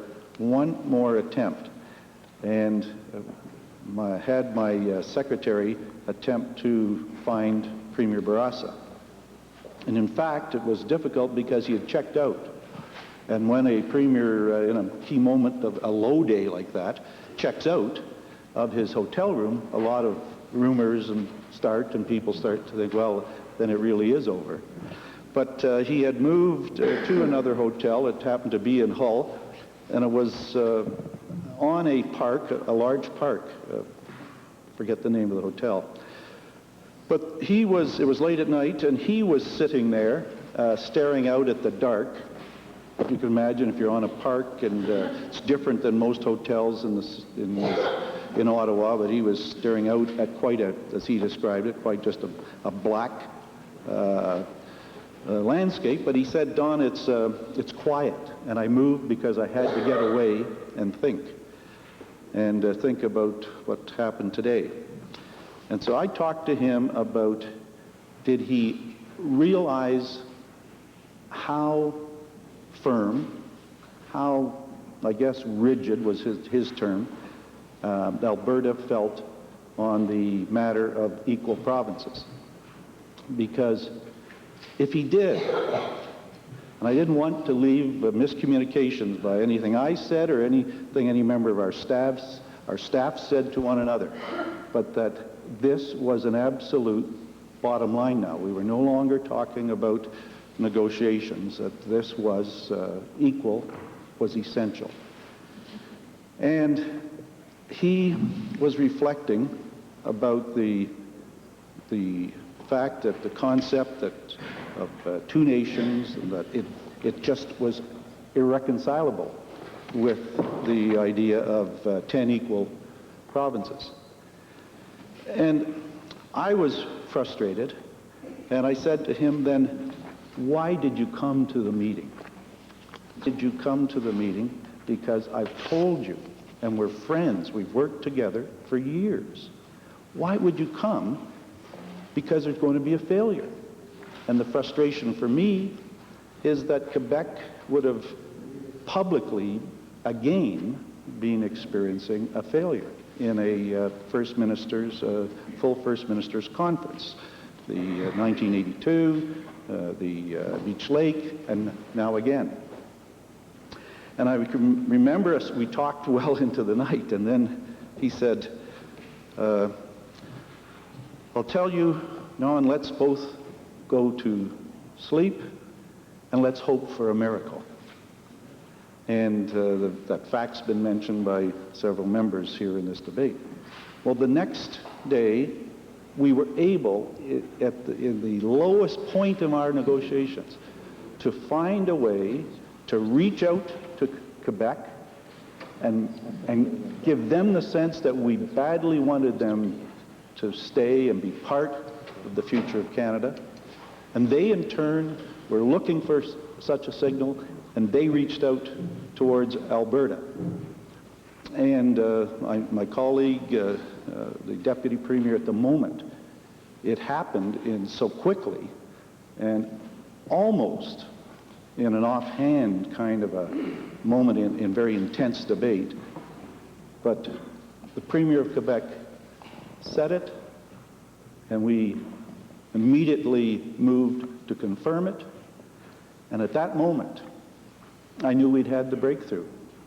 And I thought back to the night before when we discussed that there was no possibility of reconciling this, and yet, in fact, we had gone to sleep thinking, well, maybe there'll be a miracle, and here it had almost, we had been able to do it. And so that was a special moment in time that I don't think it's possible to reproduce, those types of relationships, the way Alberta has worked with Quebec over the years, that if that Premier of Quebec hadn't been there, and this Premier of Alberta, I don't think we'd have ended up with the package that we now have. So I thought I would point that out to members, as sort of a special insight into the kind of thing that led to what we're able to vote on today. And I just conclude by, again, thanking the members for the quality of their debate, the strength of their conviction, and hope we can now put this behind us and get out and tell Albertans about it. Thank you.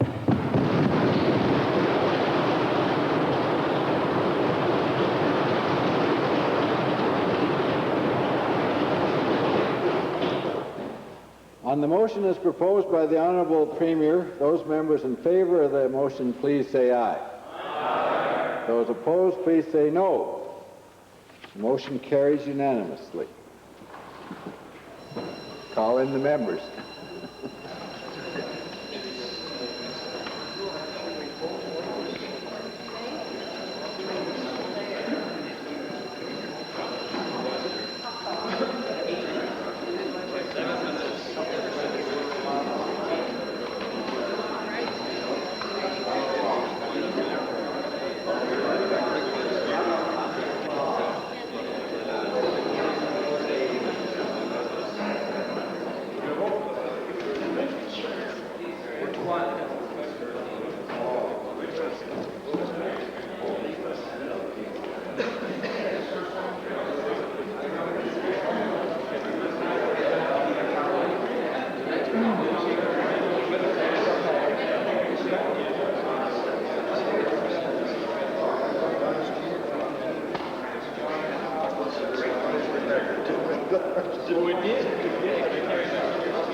Order, please. The question is on motion number 28 as proposed by the Honorable Premier. All those in favor, please stand.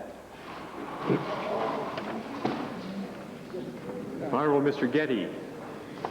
Honorable Mr. Oldring. Honorable Mr. Trinchy. Honorable Mr. Sparrow. Honorable Mr. Isley. Honorable Mr. Elzinga. Honorable Mr. Fjordbotn. Honorable Mr. Adair. Honorable Mr. Horseman. Honorable Mr. Stewart. Honorable Mr. Rostad. Honorable Ms. Vitkowski. Mr. Kowalski. Honorable Mr. Dinning. Honorable Ms. McCoy. Mr. Bradley. Mr. Adie. Honorable Mr. Fowler. Honorable Mr. Klein. Honorable Mr. Anderson. Honorable Mr. Gogo. Honorable Mr. Weiss. Honorable Dr. West. Honorable Mrs. McClellan. Honorable Mr. Maine. Honorable Mr. Brassard. Mr. Payne. Mr. Johnson. Mr. Moore. Mr. Severtson. Mr. Fisher. Mr. Evans. Mrs. Black. Mr. Highland. Mr. Day. Mrs. B. Lang. Mr. Pazkowski.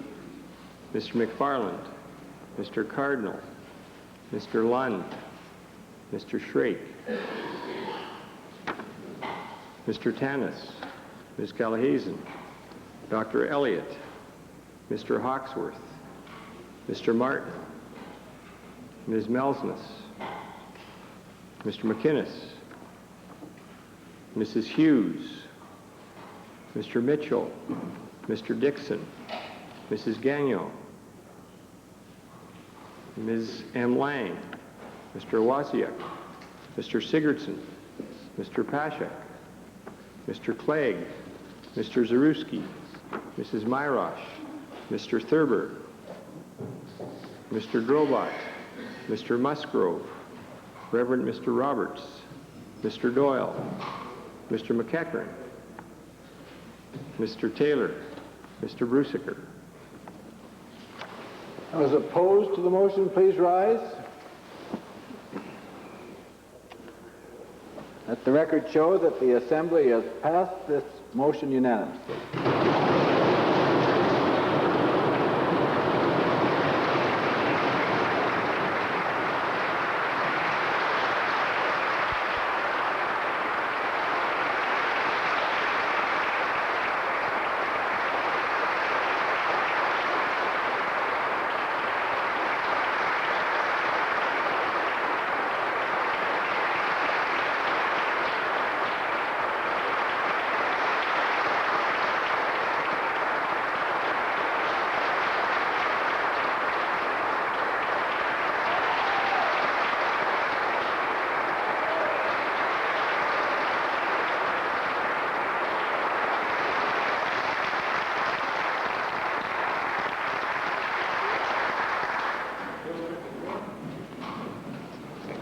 Government bills and orders for second reading. Bill number 54, Constitutional Referendum Amendment Act 1992. Honorable Mr. Horseman. Mr. Speaker, I'm pleased to move in reading of Bill 54, the Constitutional Referendum Act 1992, and talk about an anticlimax. This bill, Mr. Speaker, is brought forward to the Assembly today in order to empower the federal government under the Referendum Act Canada to carry out the referendum by which Albertans will advise this Assembly of their views on the question which has earlier been agreed to and which will be formalized in a brief subsequent motion which will be brought forward following royal assent to this bill. It makes it very clear that the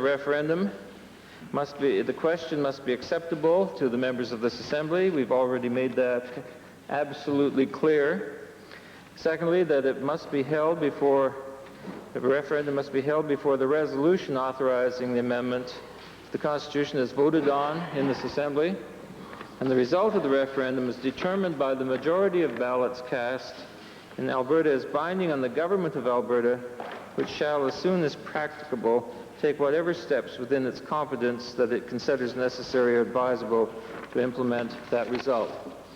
And on this basis, we are embarking for the first time in the history of Alberta in dealing with matters affecting the Constitution of Canada to ensure that every Albertan who is eligible to vote has the opportunity to do so.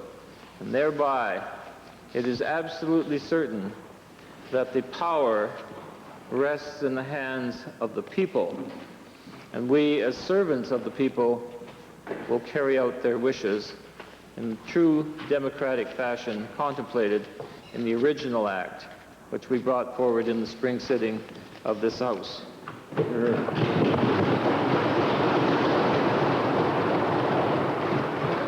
Honourable member for Calgary Forest Lawn.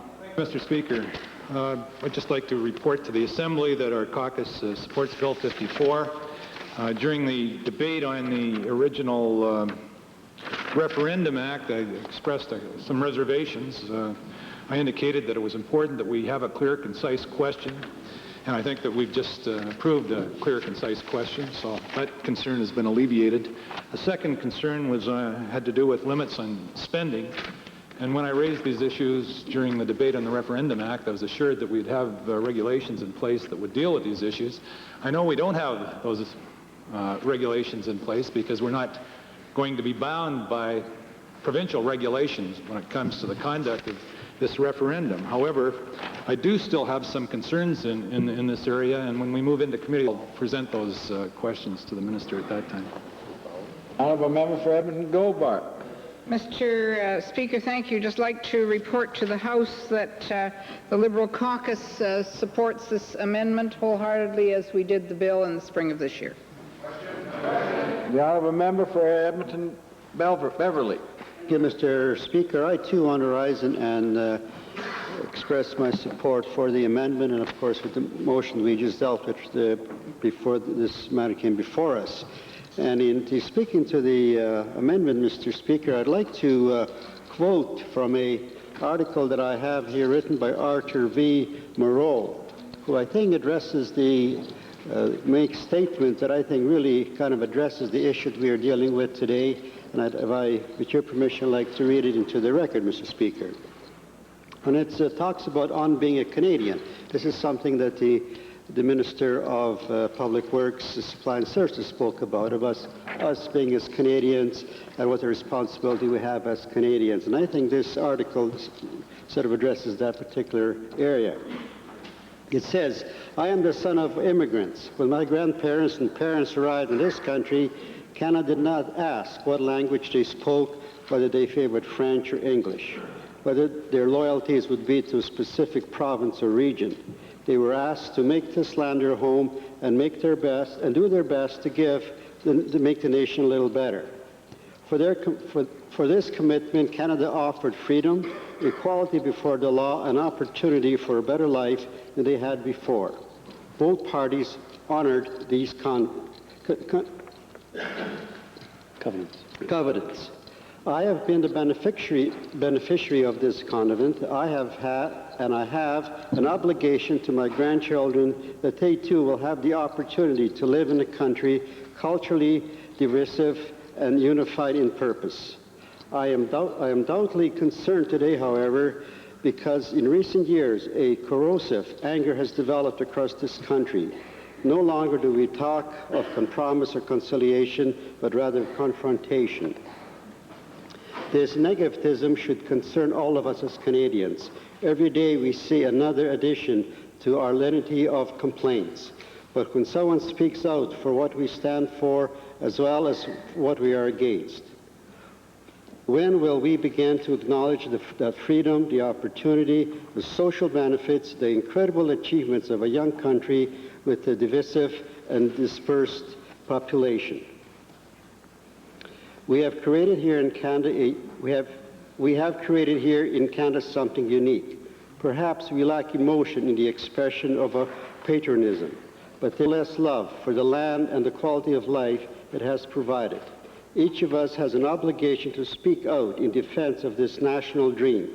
It is time we stood up, not on behalf of our region or provincial interests, but on behalf of Canada.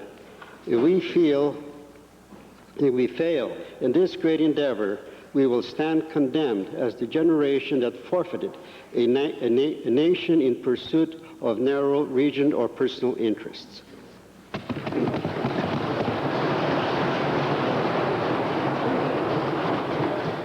Question. The Honourable Minister of Federal and Intergovernmental Affairs has moved Bill number 54 for second reading. Does the Assembly agree with this motion? Agree. Opposed? Carried. Bill 54, Constitutional Referendum Amendment Act 1992, is now read a second time. Committee of the Whole.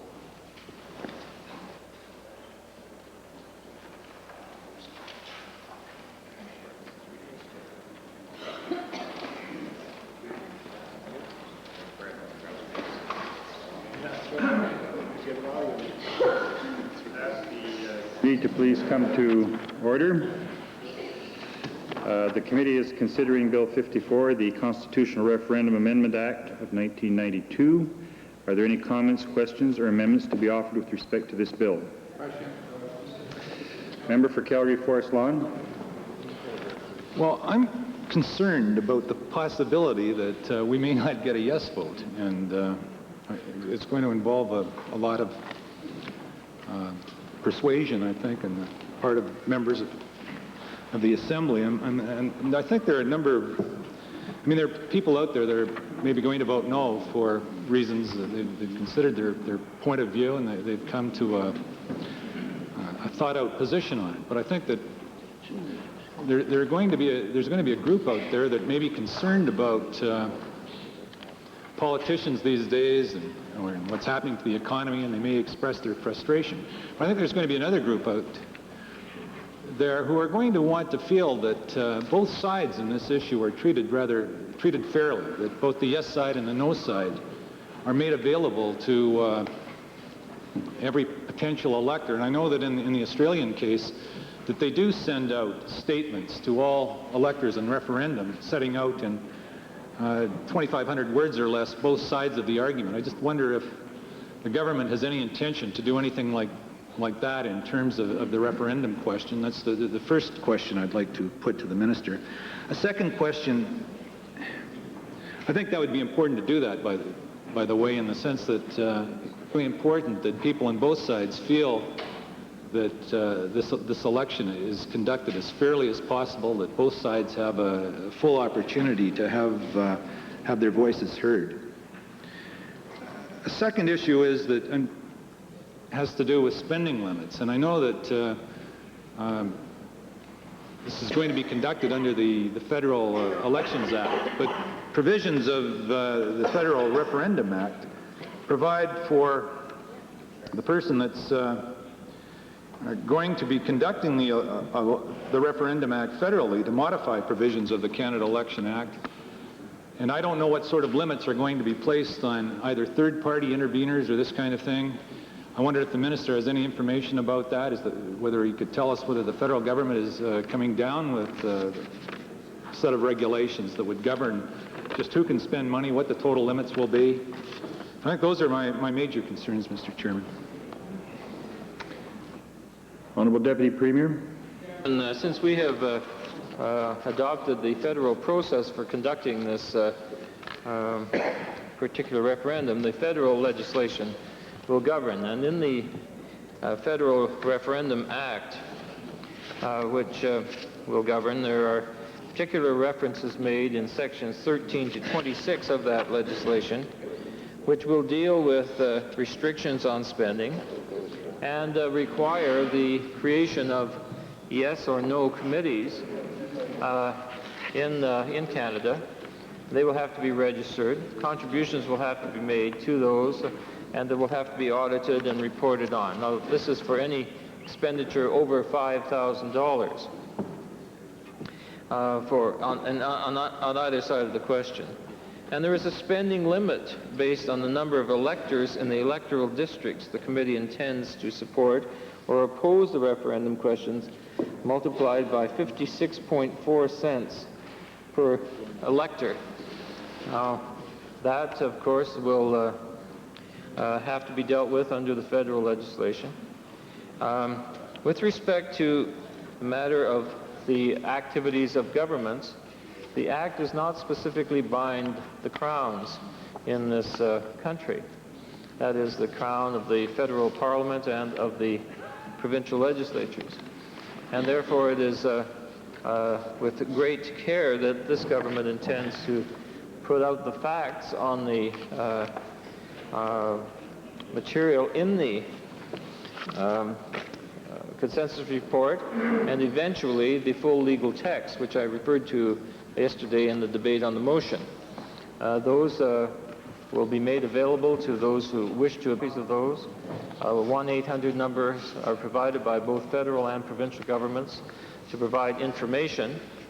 But those of us who are going to go out and campaign actively on the yes side, and that I would assume would apply to everybody in this assembly, we will have to do so keeping it under the aegis, if you will, of the yes committee which is to be established in this province. Now, assuming we're not going to spend more than $5,000 individually. But it's going to have to be clear, and those who wish to oppose will have equal access to the process for establishing no committees, and we are relying on the federal process. And I hope that that will be satisfactorily understood by people in the province here, and of course in other provinces in Canada. So I would hope that that will answer the question. I won't go into all the details that are included here, except to point out as well that for those properly registered yes or no committees will gain access to the airwaves of the country as well, under the regulations which are going to be established by the CRTC, so that that will permit both sides of the matter to be aired as well. And therefore, I think a very fair process has been considered by the federal government, and the broadcasting issue, of course, will be one of considerable interest to all who are involved in this matter. So I think the matters have been adequately covered by the way the federal government has set forth its process. Question? Having heard the call for the question, title and preamble, are you agreed? Agreed. Opposed? Carried. On the bill itself, does the committee agree? Agreed. Opposed? Carried. Honourable Deputy Premier. Mr. Chairman, I move that Bill 54 be reported. The Honourable Deputy Premier has moved that Bill 54, the Constitutional Referendum Amendment Act of 1992, that it be reported. All those in favour, please say aye. Aye. Those opposed, please say no. Carried. The committee rise and report. The Honourable Deputy Government House Leader has moved that the committee rise and report. All those in favour, please say aye. Aye. Those opposed, please say no. Carried.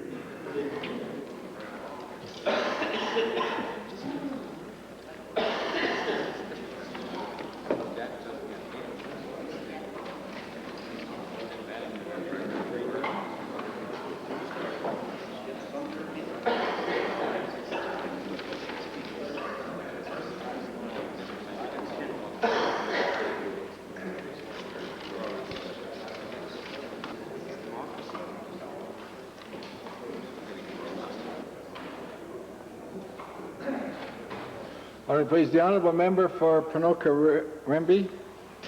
Mr. Speaker, the Committee of the Whole has had under consideration certain bills, and the committee wishes to report the following bill, Bill 54. Does the Assembly concur in the report? Agreed. Opposed? Carried. Government bills and orders for third reading. Bill number 54. Honourable Mr. Horsman. Speaker, I move third reading of Bill 54, the Constitutional Referendum Amendment Act, 1992.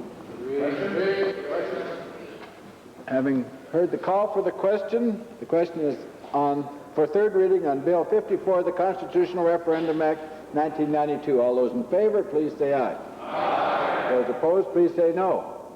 Carried. Bill 54, Constitutional Referendum Amendment Act, 1992, is now read a third time.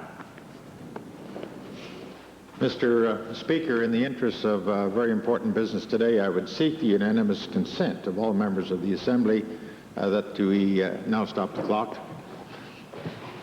Having heard the motion of the Honourable Deputy Government House Leader, all those in favor, please say aye. Aye. Opposed, please say no. Carried.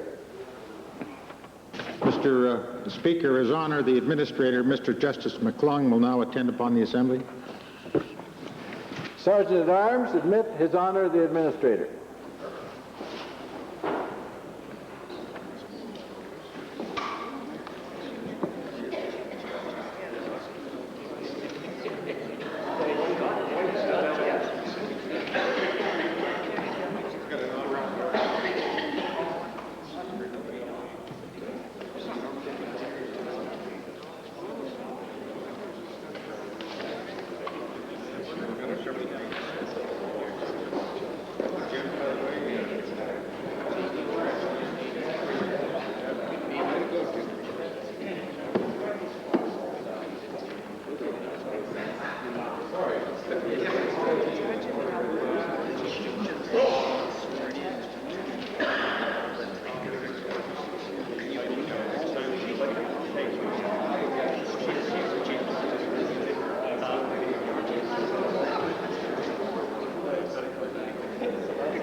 Sergeant at Arms, admit His Honor the Administrator.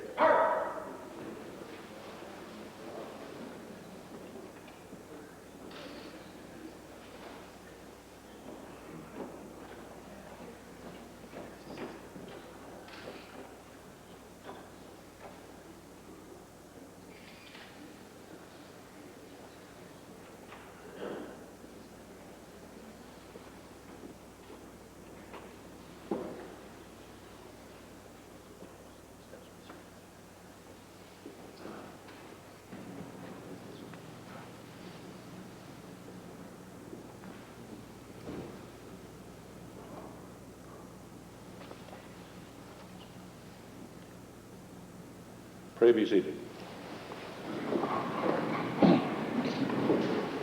May it please Your Honor, the Legislative Assembly, at its present sittings, pass certain bills to which, in the name of the Legislative Assembly, I respectfully request Your Honor's assent.